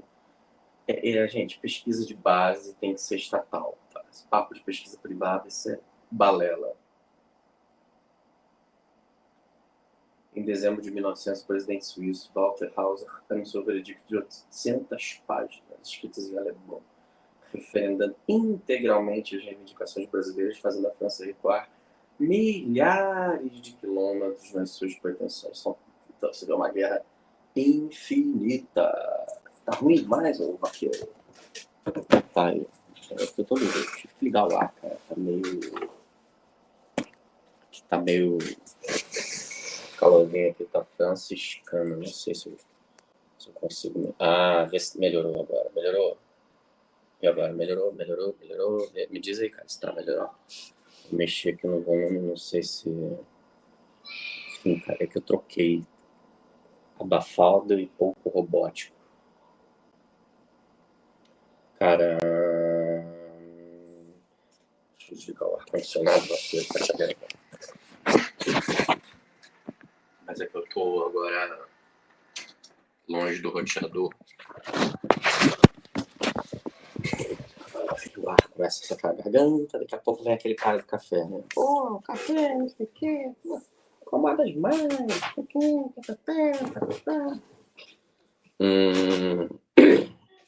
A Amazônia, na visão de Euclides da Cunha. O Euclides da Cunha, preocupado com o futuro brasileiro da Amazônia, era o mesmo Euclides da Cunha em quem o drama de Canudos despertara o mais intenso dos brasileirismos, reclamando dele um esforço constitucionalmente naturalista em que, ao espírito caboclo, juntou-se a formação de engenheiro e a preocupação de sociólogo. Gilberto Freire, Euclides da Cunha, revelador da realidade brasileira. Ernai Corrêa, boa noite. Acho que acabou o ruído, né? Porque desliguei o ar. Em uma das minhas viagens à Amazônia como ministro da Defesa, visitei o pelotão especial de fronteira de Santa Rosa do Purus, né? A morta fronteira do Brasil com o Peru, no estado do Acre. Ali tomei conhecimento de que a pouca distância ainda permaneceu o marco do limite entre Brasil e Peru fixado por Euclides da Cunha em 1905, na condição de chefe da Comissão Mista Brasileira e Peruana de Reconhecimento do Alto Purus. Percorrer pequena distância para reverenciar de perto o memória do trabalho do grande brasileiro. Uma história viva. Queriam que ele fizesse uma obra tipo Os Sertões, né? Sobre a Amazônia, mas não deu muito certo, não. Não era tão concentrada a tragédia da Amazônia. A Amazônia é muito pouco povoada, né? Muito pouca gente. Em Canudos era condensado.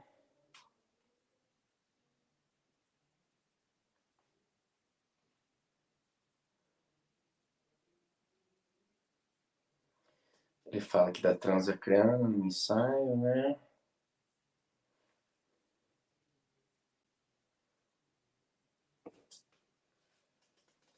E, cara, os soldados de borracha a gente vai falar já deles, ó.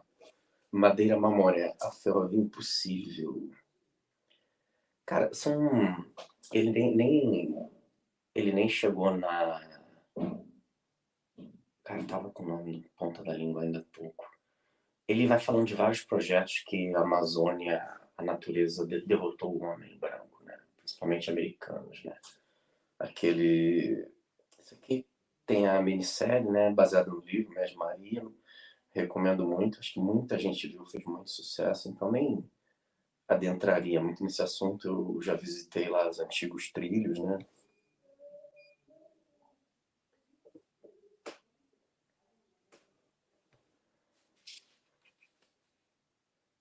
Escritor amazonense Márcio Souza, Mestre Maria. Então, eles tinham que romper o bloqueio de 19 cachoeiras de madeira que impediu a navegabilidade entre a Bolívia e o Brasil, construindo uma ferrovia de 366 quilômetros margeando o rio entre Guajará-Mirim, na fronteira boliviana, e Porto Velho.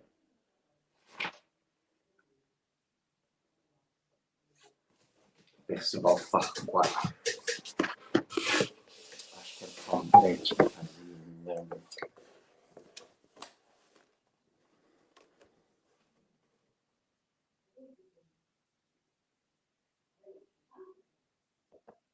É muita morte, gente. Cada parada dessa é muita morte. Depois de inaugurou o canal do Panamá, a Madeira Mamoré conheceu seu auge por um breve período após a inauguração. Percival Farquhar, empreendedor da construção, foi colhido por acontecimentos que inviabilizaram a ferrovia, como o baixo custo da borracha proveniente das colônias britânicas na Ásia e a inauguração do canal do Panamá. O empreendimento teve uma sobrevida na Segunda Guerra Mundial, quando a borracha do Brasil socorreu os aliados, mas retomou o declínio até ser desativada definitivamente em 1966. Milhares de operários, técnicos e engenheiros norte-americanos de sociedade perderam a vida no desafio de construir a ferrovia impossível em um lugar impossível. É muito bizarro, cara. É muito bizarro. Mas eu esqueci o nome do projeto Jari. Era um americano também que ia criar boi, plantar eucalipto para celulose, não sei mais o que, em Laranjal do Jari. Deu tudo errado. Tipo assim, os caras... Projeto de papel, né? Os caras... Como é que tá o som aí? Melhorou, Jean Cleiton? É, isso aí, Wallace. Daria uns 4 sertões mesmo. O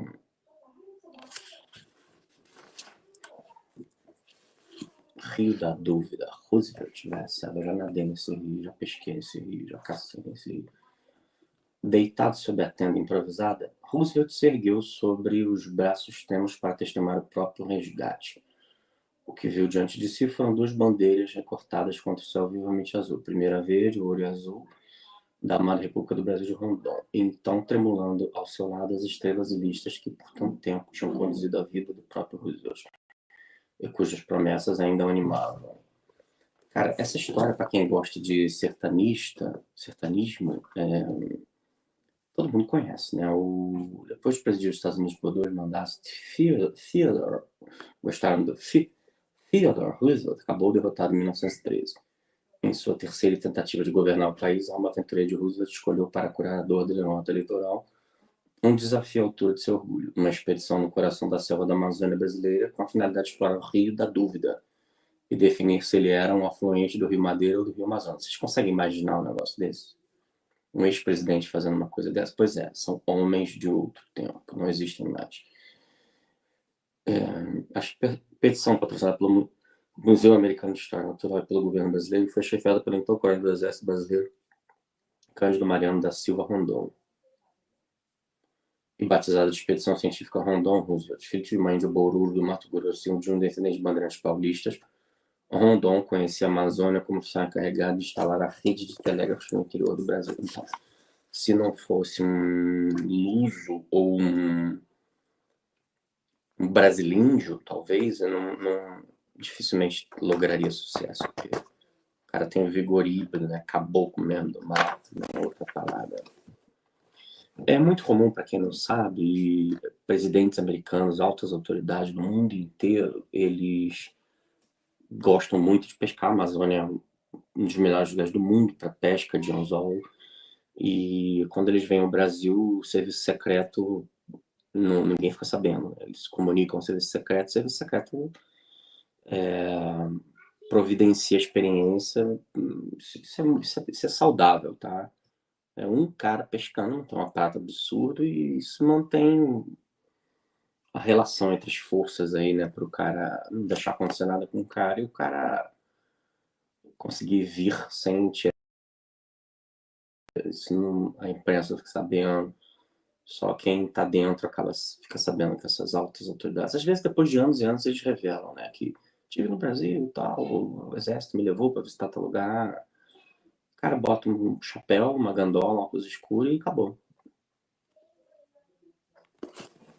Aí eu já falei aqui no passado da Reserva Roosevelt, do Cinta Lagas, no município de Picão do Oeste, Rondônia, entre outros municípios, né, uma reserva enorme, que também não deixam a gente explorar a Amazônia, né? O lobby dos narigudos, né, da De Beers, né, já falei aqui também no passado, não nos deixa explorar os nossos diamantes. Então tem uma imprecisão aqui do Aldo no livro, dizendo que diamante não se fabrica em precisão, se fabrica assim.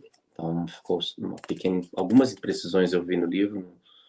Não sou o tipo de pessoa chata que vai ficar falando aqui, mas Fordlândia, também conheço. Sonho e Pesadelo Americano na Selva. Quando Rush ouviu um grupo de trabalhadores bêbados cantando Brasil para os brasileiros, matem todos os americanos, decidiu que era hora de sair. Ordenou que seus homens fossem para o rebocador, mas David Ricker, que tinha acabado de voltar do Acre, e Ark Wicks ficaram isolados da rota de fuga. Correndo para a selva, esconderam-se por 2 dias enquanto continuava o tumulto.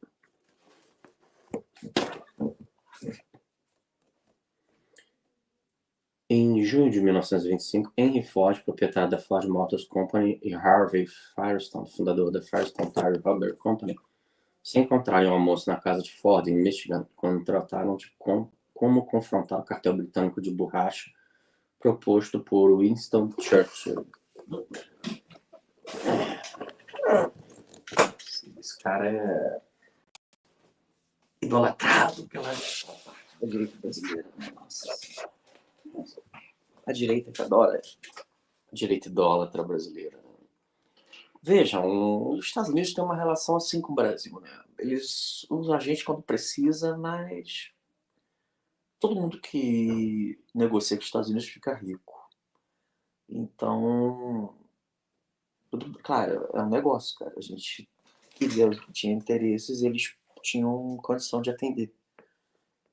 Quem ganhou mais, quem ganhou menos, isso não importa. Importa que não existiria Belterra nem Fordlândia se não fosse o Henry Ford.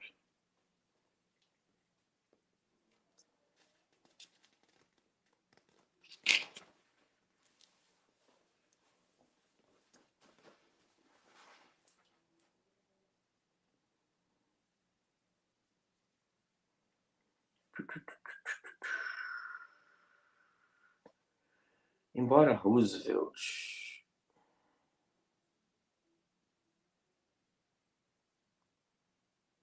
é claro, esse livro aqui eu preciso ler. Through the Brazilian Wilderness, do Theodore Roosevelt, presidente. Trazido como Nas Selvas do Brasil, sobre sua aventura nas florestas da Amazônia brasileira.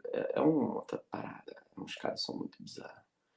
Embora Roosevelt tratasse superficialmente da economia da borracha, observou que a série de cachoeiras que encontrou até as nascentes do Tapajós constituía uma força motriz quase limitada a populosas comunidades manufatureiras e profetizava uma grande civilização industrial, apoiada em empreendedores sagazes e uma rede de telégrafos e ferrovias que colonizariam a região.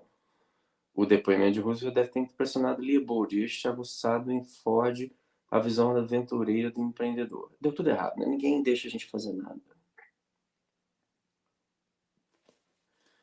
Todo este relato está no precioso livro Fordlândia, Ascensão e Queda da Cidade Esquecida de Henry Ford na Selva, do professor da Universidade de Nova York, Craig Grandin. Um ensaio sobre a ambição e a ingenuidade do sonho americano, estudo pela hostilidade implacável da ativação da natureza. Os caras não aguentam, galera. É pra caboclo mesmo. Isso aqui é pra cabano mesmo.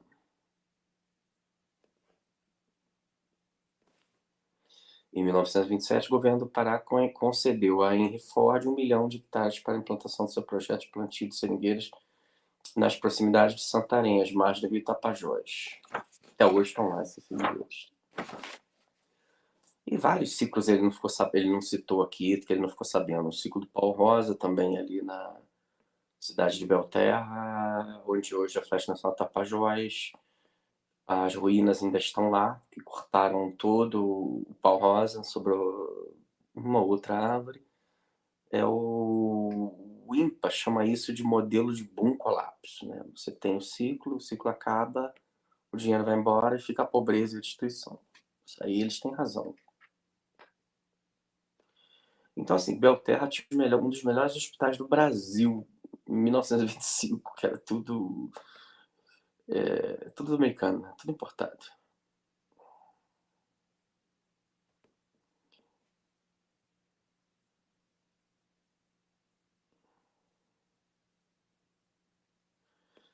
A Guerra da Borracha.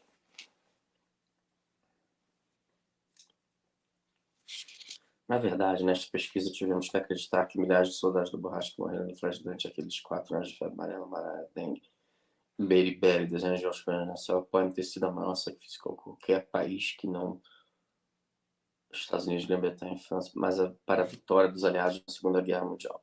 Este grupo inesperado, 55 mil homens, foi o único responsável pela extração de milhares de toneladas de borracha. Conheci muito descendente de soldado da borracha, tá, gente? Muito, muito, muito comum no Amazonas. Ah, meu tio era soldado da borracha. Essas pessoas estão vivas ainda, recebem aposentadoria, né? O governo, ele explica que o governo teve que assumir esse passivo, né? Quando a parada desabou e com razão, né? Ó, embora o Brasil tenha perdido 457 soldados os pracinhas, né? Dos 25 mil que foram enviados à Itália pela Força Expedicionária Brasileira para lutar junto aos aliados, mas milhares morreram nas florestas da Amazônia, no esforço para extrair a quantidade de látex necessária. A maioria a gente chama lá de arigona.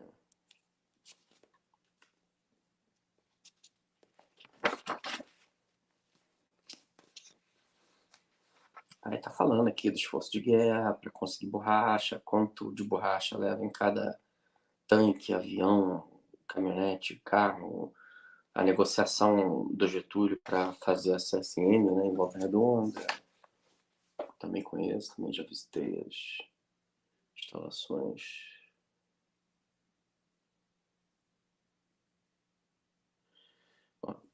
O, o escritor ele coloca assim: o maior sacrifício de qualquer país que não os Estados Unidos, Grã-Bretanha e França para a vitória aliados na Segunda Guerra Mundial é dos soldados da borracha. E eles ficaram conhecidos assim, porque não teria sido outro, que esse contingente não tivesse sido utilizado. Gente, quem puder dar um tecladinho, um totozinho no teclado, eu fico sabendo que tá tendo, que tá ouvindo, né? Só dá um batuque no teclado, dá um enter aí, que eu já vejo que, senão, como não tem ninguém junto comigo, né? Fico achando que que essa queda de hoje foi muito esquisita. Nunca tinha caído dessa maneira. Não. Então a gente fica aqui absorto na live e não consegue saber. Eu tô só com. A única coisa que tá aberta aqui, eu não consigo saber quantos estão ouvindo aqui.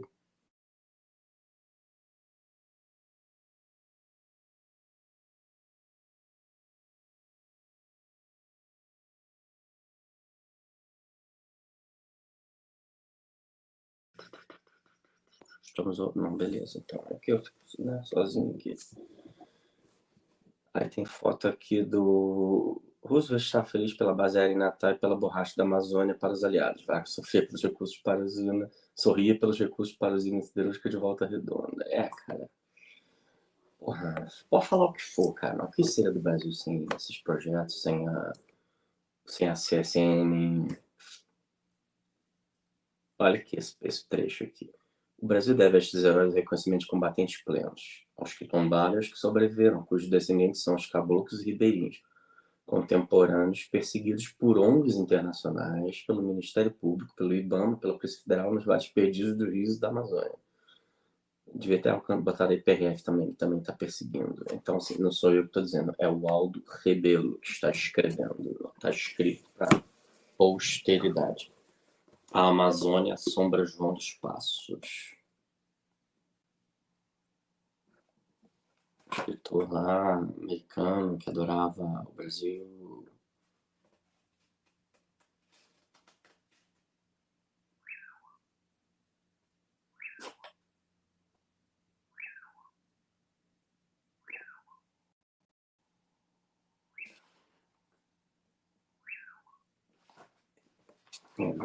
Araújo Castro, congelamento do poder mundial.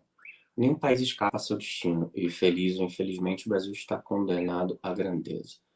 A ela condenado por vários motivos, por sua extensão territorial, por sua massa demográfica, por sua composição étnica, pelo seu ordenamento social e econômico e, sobretudo, por sua incontida vontade de progresso e desenvolvimento. As soluções medíocres e pequenas não convêm nem interessam ao Brasil. Temos de pensar isto simplesmente porque o Brasil ainda quer isso nos conformássemos. Não seria viável como país pequeno, mesmo como país médio. Ou aceitamos nosso destino como um país grande, livre, generoso, sem sentimentos, sem preconceitos, ou corremos o risco de permanecer à margem da história como povo e como nacionalidade. Embaixador Araújo Castro. O congelamento do poder mundial. Exposição para o uso da Escócia período de guerra, junho de 71.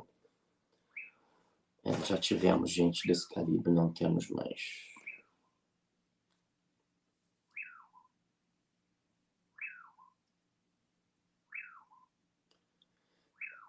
Sinceramente, o cara tem que ter um pouco de teste para ser diplomata, para ser funcionário, para ser autoridade. O cara tem que ter um testezinho, tem que ter.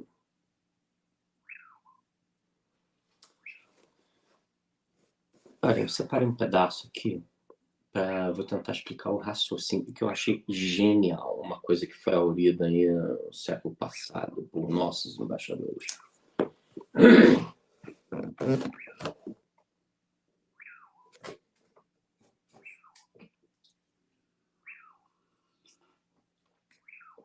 Correia do Lado destaca a ironia e coragem com que Miguel Osório enfrenta as teses preservacionistas. Abre aspas, escutem bem isso aqui. Para quem, ou com base em que critério o meio ambiente deve ser considerado saudável, agradável ou desejável? Se o interessado for uma anaconda, o mundo deverá ser uma floresta úmida. Se for um dromedário, então a destruição das florestas e a criação de desertos estaria ocorrendo de forma excessivamente lenta. Se for a raça humana, então há excesso de desertos e florestas. Potinho, potinho. Em resumo, o meio ambiente em consideração terá que ser considerado de um ponto de vista subjetivo.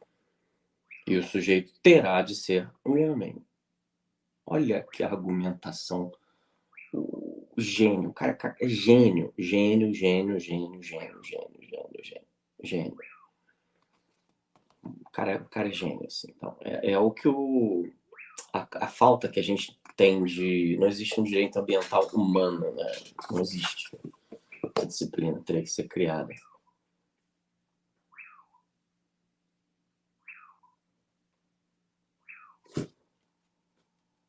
Tá.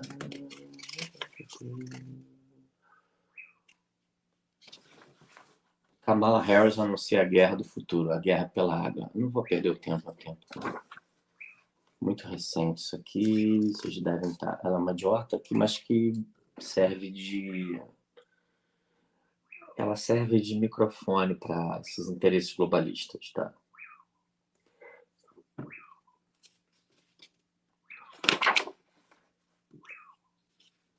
Amazônia, uma anatomia do crime.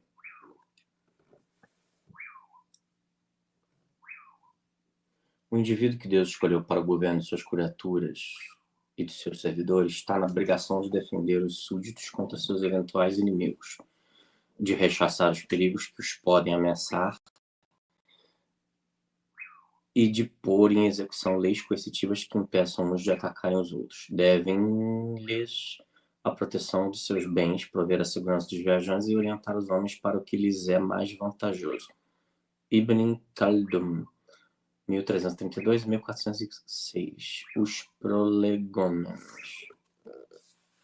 Ele fala o seguinte: não adianta ter a criminalidade muito alta na Amazônia porque não tem alternativas econômicas. E a polícia só vai lá para combater crime ambiental, igual não só crime ambiental, e o governo nessa putaria com as ONGs aí, desmatamento clandestino, que não é legal. E o cara, não adianta. Você vai botar a polícia para combater crime, as pessoas vão morrer de fome, né? Então, é bem isso, é o âmago do que o Al Rebelo vem defendendo atualmente, né? Porque não fez nada antes, não sei. Viver na Amazônia tem muito isso, cara. É muita gente morta. E a gente perde, assim, os maiores conhecedores de Alfão de todos os tempos. O Vieira foi fuzilado. E, assim, vai se perdendo. O Projeto Radan, trabalhei com gente que ajudou a demarcar. E comeu tanto peixe seco e charque que desenvolveu úlcera no estômago. Acabaram morrendo de câncer de estômago, úlcera. Cara, 5, 10 anos no mato comendo charque. Conversei com um cero. O cara ficava 30, 40 dias no mato caçando onça, empilhava os couros depois tudo na beira da estrada, e o caminhão vinha passando, recolhendo os couros e pagava os caras, né? Depois foi proibido, né? E o couro ia todo para Europa para fazer casaco de pele, sal de moda, enfim. É um lugar de projetos. Amazônia, a maior fronteira mineral do mundo. Tudo que tem na tabela periódica tem na Amazônia. Mesmo com o massacre de 29 garimpeiros no início do mês e o cerco do exército, aventureiros permanecem nas mediações da reserva Roosevelt, esperando um dia voltarem ao garimpo com ou sem permissão do cinta larga. O risco de vida tem um preço. O potencial das minas de diamantes da reserva é de 1 milhão de quilates por ano, o equivalente a 500 milhões de dólares, segundo cálculos extraoficiais de técnicos do Departamento Nacional de Produção Mineral do Ministério das Minas e Energia. Os diamantes da reserva Roosevelt são de qualidade acima da média. Podem ser vendidos por preços elevados, afirma Deolindo de Carvalho, chefe do DNPM em Rondônia. Segundo o Sindicato dos Garimpeiros de Rondônia, já foram extraídos aproximadamente 8 bilhões de dólares em diamantes na reserva e até agora as 7 supostas grandes minas da área estão intocadas. Quer dizer, a gente gasta para fiscalizar, os índios compram caminhonete, os gringos ficam ricos e a gente na taqueta.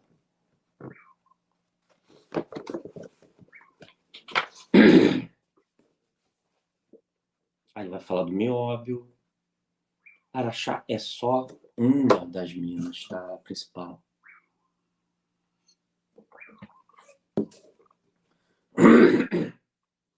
Adubo, a gente não tem autossuficiência.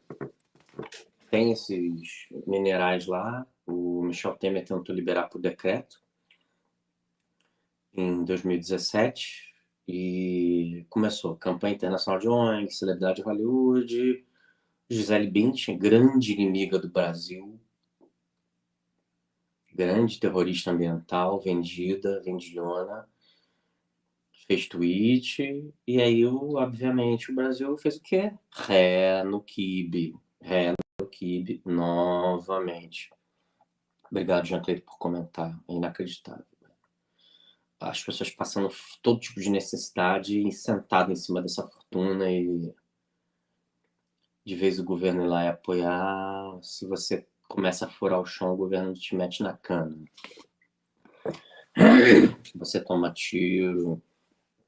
Eu conheci uma fazenda, ela é de um garimpeiro e não o conheci. O cara me explicou que ele foi pro garimpo, bamburrou, conseguiu comprar aquela terra, né? E voltou, aí o dinheiro foi todo. Não tinha dinheiro para tocar a fazenda, mexer, nada. Aí ele voltou pro garimpo. Bamburrou de novo, achou uma pedra grande, uma pepita grande. Não lembro agora se era pepita de ouro, se era um diamante. Acho que era um diamante grande. Né? Aí vendeu. Com um diamante grande, não me pergunte quantos quilos, eu não sei. Que ele vendeu, ele montou a fazenda.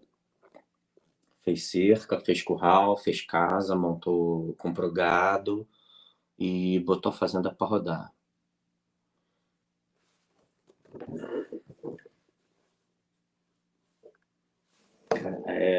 Olha só, o IBAMA se nega a avaliar o impacto ambiental da obra, falando que a distribuição é do órgão ambiental do Estado do Amazonas que havia liberado o empreendimento.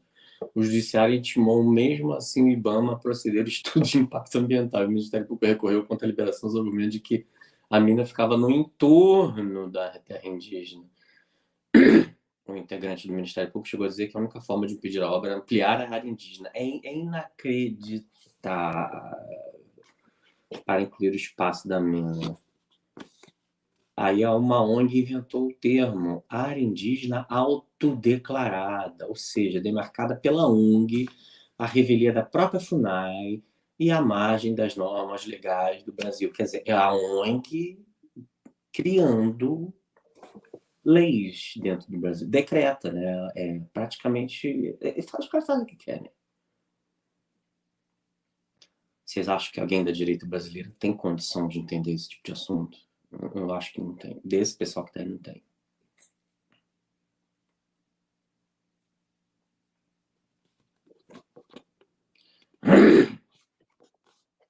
Cabeça do cachorro tem...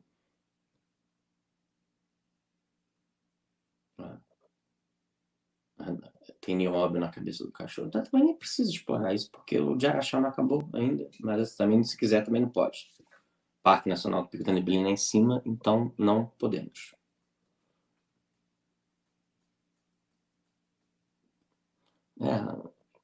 Lixo do ser humano, né, cara? Lixo do ser humano. A gente... Que pariu. Stacy, né, gente? Stacy, né? Você já viu alguma Stacy ser diferente? O caso de Roraima é singular, porque 70% da área do estado está bloqueada para mineração. Já conheci muita gente de Roraima. Meu Deus, se eu sei contar as histórias aqui, eu fico até amanhã. O paradoxo é que Roraima foi privilegiado pela natureza como uma das mais ricas províncias minerais de nossa pátria, sem poder usufruir desses recursos e benefícios da população. População miserável. O potencial oferecido pela fronteira mineral da Amazônia pode ser bem avaliado no estado que rompeu parcialmente o bloqueio. Bom, eu já falei aqui no passado de garimpo, né? Tá aqui. Quem quiser se lançar nesse mundo tem que ter bola no saco, saúde e juventude. De repente, você pode ficar rico em um mês. Você vai ter sempre dinheiro no bolso. Muito dinheiro no bolso. O custo é muito alto, mas assim, é que eu não posso recomeçar minha vida, mas é melhor do que ficar no subemprego. Só fica quem quer. E detalhe, garimpeiro tem muitos que são analfabetos, tem só a quarta série, tudo com caminhonete, casa, mulher pra caralho. Eu dei carona pra um cara uma vez, ele teve 9 mulheres e 9 filhos, separou das 9. Às 9 ele deixou uma casa montada para as mulheres, para elas ficarem com os filhos, e aí disse que a vida dele é essa aí que ele gosta, e já estava procurando a 10ª. É legal conversar com o garimpeiro, eu gosto. Aí ele fala que do único estado que rompeu parcialmente o bloqueio foi o Pará, na década de 70, porque começou antes dessa paranoia das conferências, né? E parte da riqueza do Pará, boa parte vem disso aí. Carajás, né? Canaãs, Parapebas.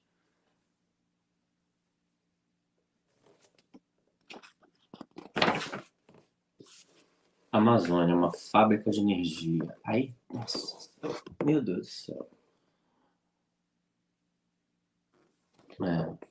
Chesterton, chegará um dia em que será preciso desembainhar uma espada por afirmar que o pasto é verde.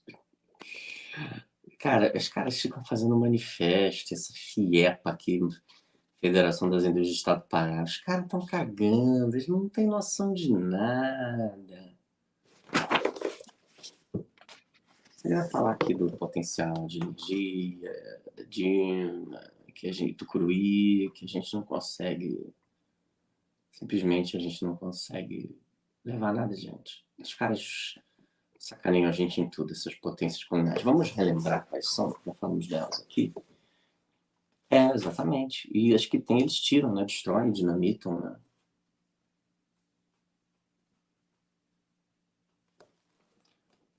A mesma construção de Belo Monte no Rio Xingu é o registro da vitória do mesmo movimento de bloqueio promovido por ONGs que muitas vezes se apoiam no Ministério Público. A usina foi concebida a fio d'água, com redução da área alagada e como o volume d'água do Xingu varia até 25 vezes em estações secas e chuvosas, resulta que uma parte do ano a usina opera até com a metade de uma única turbina das 18 com capacidade operacional. Vocês têm ideia? Tudo isso foi pelo ET do Acre que capitaneou toda essa situação, com o apoio das casas ginásticas europeias. Além de impor um modelo a fio d'água, as ONGs extorquiram do Estado do consórcio contratado para a construção da usina a ampliação artificial de unidades de conservação de áreas indígenas, com a consequente expulsão de ribeirinhos e fazendeiros que lá viviam, muitos deles há várias gerações. É doentio o que essa gente faz. Mas é tudo por amor. Por amor.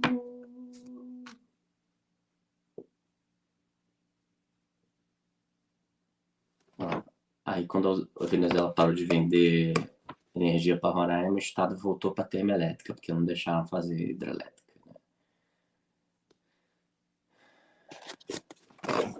O índio também, qualquer migalha que você der, ele se vende, não tem caráter. O índio não tem caráter. Aí ele fala, é preciso considerar a estabilidade superior da energia hidráulica sobre a eólica solar. Óbvio. A hidráulica, gerada pelo fluxo contínuo da água, pode ser armazenada. A solar está submetida à disponibilidade da luz do sol e a eólica vai de acordo com a sazonalidade do vento.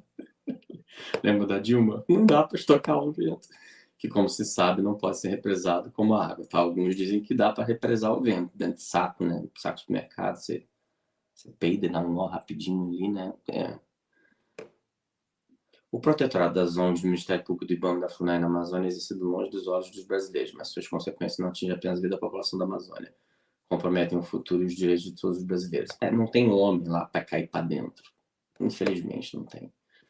Porque os poucos homens da Amazônia estão doentes, enfim, não tem nem o que falar. São uma doente mental. Assim, o QI do Amazônia, em geral, é limítrofe, né? 83 no máximo, 99% da população. Capacidade instalada de hidrelétricas a nível mundial. Ele bota uma tabela aqui.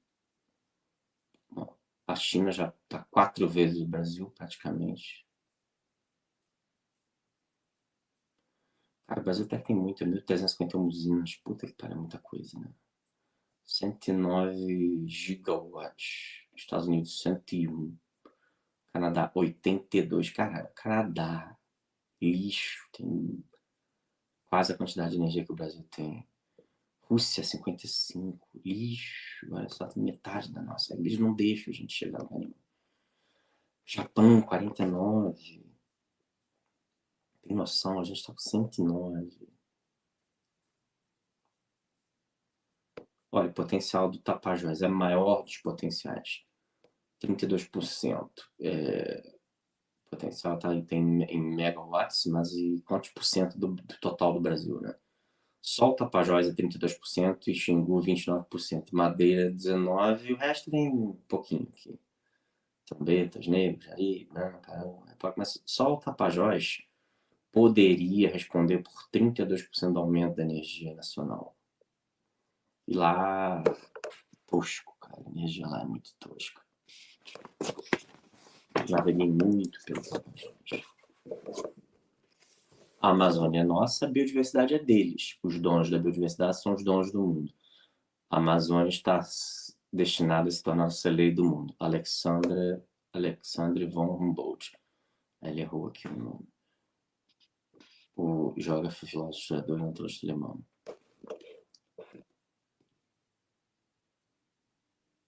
Angela Merkel veio aqui. Ele fala aqui que a amizade Brasil-Alemanha não chegou a ser abalada pela Segunda Guerra Mundial, porque, de fato, Dom Pedro II tinha muitos laços e era muito admirado amigo e admirador da Alemanha. E ele fala aqui do Krupp, Alfred Krupp, convidou a Siemens em 1970 para fazer ligação por telégrafo entre Rio de Janeiro e Rio Grande do Sul. Basf e Bayer chegaram ao Brasil. Cara, o que seria do Brasil sem essas empresas? Porque o brasileiro é muito burro, a grande maioria, e também sofre tudo isso que a gente está falando aqui, não se consegue criar grandes companhias no Brasil. Você vê essas companhias centenárias que ainda não produzem tudo que a gente consome, né? Siemens, Basf, Bayer, estão aqui há mais de 100 anos, né? Foi com a Alemanha que o presidente Geisel celebrou a acordo de Iraque, tanto quanto a dos Estados Unidos, e que foi com a tecnologia da ThyssenKrupp, em Barra do Piraí, né? Que a Marinha do Brasil construiu os submarinos da classe Tupi.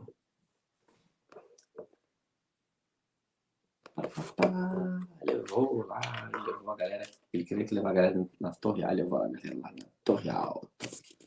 A galera da Alemanha, avião da FAB. Ele montou um passeio, a galera falou: não, a gente não quer, não, a gente quer ir na Amazônia. Então vamos para a Amazônia.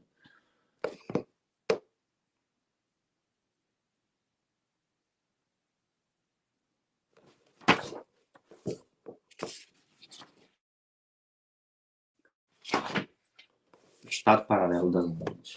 Os países industrializados não poderão viver da maneira como existiram até hoje se não tiver essa expansão de recursos naturais não renováveis do planeta. Terão que montar um sistema de pressões e constrangimentos garantidores da consecução dos seus intentos. Henry Kissinger, ex-secretário de Estado dos Estados Unidos da América. Quer dizer, eles mesmos afirmam por escrito tudo o que eles vão fazer. 3 estados, um oficial e 2 paralelos, disputam o poder e influência da Amazônia brasileira. O primeiro é o oficial, representado pelas prefeituras, pelos estados e pela União e suas instituições. O segundo é o do crime organizado, principalmente do narcotráfico, senhor dos rios, usados como rota das drogas e do crime nas cidades. E o terceiro é o constituído pelas organizações não governamentais financiadas com recursos internacionais e em parte escoradas no próprio aparato do Estado e em sua burocracia. As cidades da Amazônia Profunda já contam com forte presença das principais facções criminosas do país. O primeiro comando da capital, PCC, o Comando Vermelho e a Família do Norte, entre outras. A mira tomada por facções, fala aqui também, conheço outra mira também. Um termo interessante dele é pura verdade. O segundo grupo é o das ONGs, que atuam com projetos, interagem com a população da região, propondo uma economia santuarista de perpetuação da pobreza, do baixo consumo, da baixa emissão de carbono para a tranquilidade da população rica, dos países ricos que seguirá no seu consumo conspícuo, sem que qualquer ONG a perturbe ou incomode. Quer dizer, riqueza e fazendas para eles e para a gente pobreza e floresta. Aí ele explica tudo aqui, gente. Como é que ele coopta o Centro de Pesquisas Brasileiros, os professores, organismos brasileiros. Aí, o terceiro grupo é formado pelas ONGs científicas, que organizam projetos de pesquisas, cooptam acadêmicos nas universidades, estão profundamente ligados à agenda do clima patrocinados pelas corporações internacionais. Na sua esfera de preocupação não estão os 30 milhões de brasileiros que vivem na Amazônia, com os piores indicadores sociais, as maiores taxas de analfabetismo, mortalidade infantil e doenças infecciosas, os piores índices de serviços básicos, como água tratada, energia elétrica e saneamento básico. E o pior é que eles acham, o Amazônia ele acha que a saída para isso é ele votar num outro índio lá, tipo ele, lá no bairro dele, um outro retardado mental. Porque eles não têm caráter, sabe? Não tiveram criação. Ele fala muito também que de neomalthusianismo, é um negócio que está muito presente no DNA dessas entidades.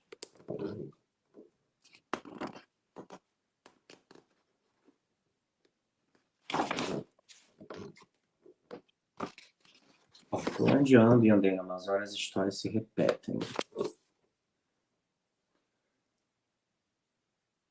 Sempre a mesma presença, sempre a mesma aliança, sempre as mesmas vítimas, ONGs, Ministério Público, IBAMA, Força Nacional, Polícia Federal de um lado, de outro, ribeirinhos, garimpeiros, indígenas, rebeldes, a orientação das ONGs, fazendeiros, comerciantes, amazonas, tentando sobreviver em conflito e confronto com o poder internacional representado pelas ONGs associadas a uma parcela do aparato do Estado brasileiro. Na Amazônia, decência, nossa Senhora. Os principais financiadores, Alemanha e Noruega, né? Potências inimigas do Brasil.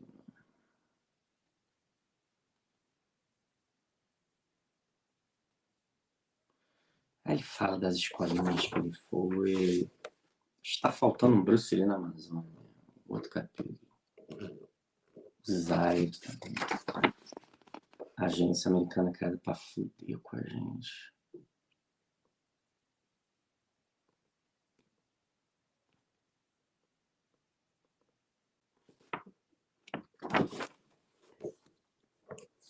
No Dogs and Chinese Arnold. Daquele filme Fúria do Dragão. Muito bom. Indígenas, nossos avós mais remotos.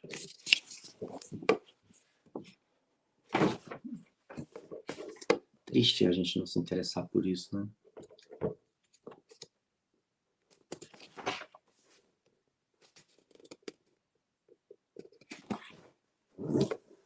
A defesa como desafio de uma política nacional para a Amazônia.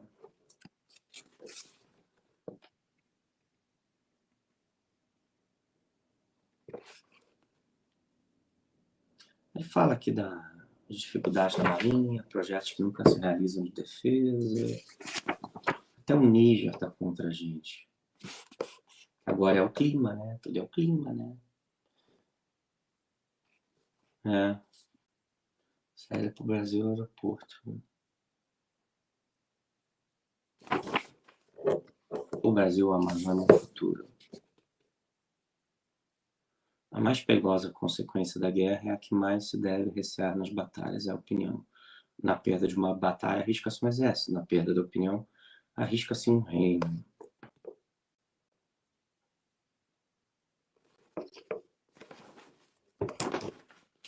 Pronto. Sim. Interessantíssimo. Removidas as áreas ocupadas por cidades, infraestrutura e agricultura de todos esses países e tudo transformado em floresta, ainda assim a vegetação nativa remanescente do estado do Amazonas seria superior de todos eles reunidos. Olha só, França, Bélgica, Holanda, Dinamarca, Alemanha, Suíça, Itália e Inglaterra não dá o estado do Amazonas. Veja que o nosso ouvinte tem muita dificuldade de entender. Aliás, o brasileiro, como eu falei isso esses dias aí, as pessoas não entendem a diferença entre Amazônia e estado do Amazonas. Não conseguem entender. É difícil. Também não conseguem entender ou explicar um livro e se eu concordo ou não com todas as ideias que estão ali. Não conseguem entender, está além da capacidade. Mas é isso. Consegui terminar. Compromisso concluído. Lá não é.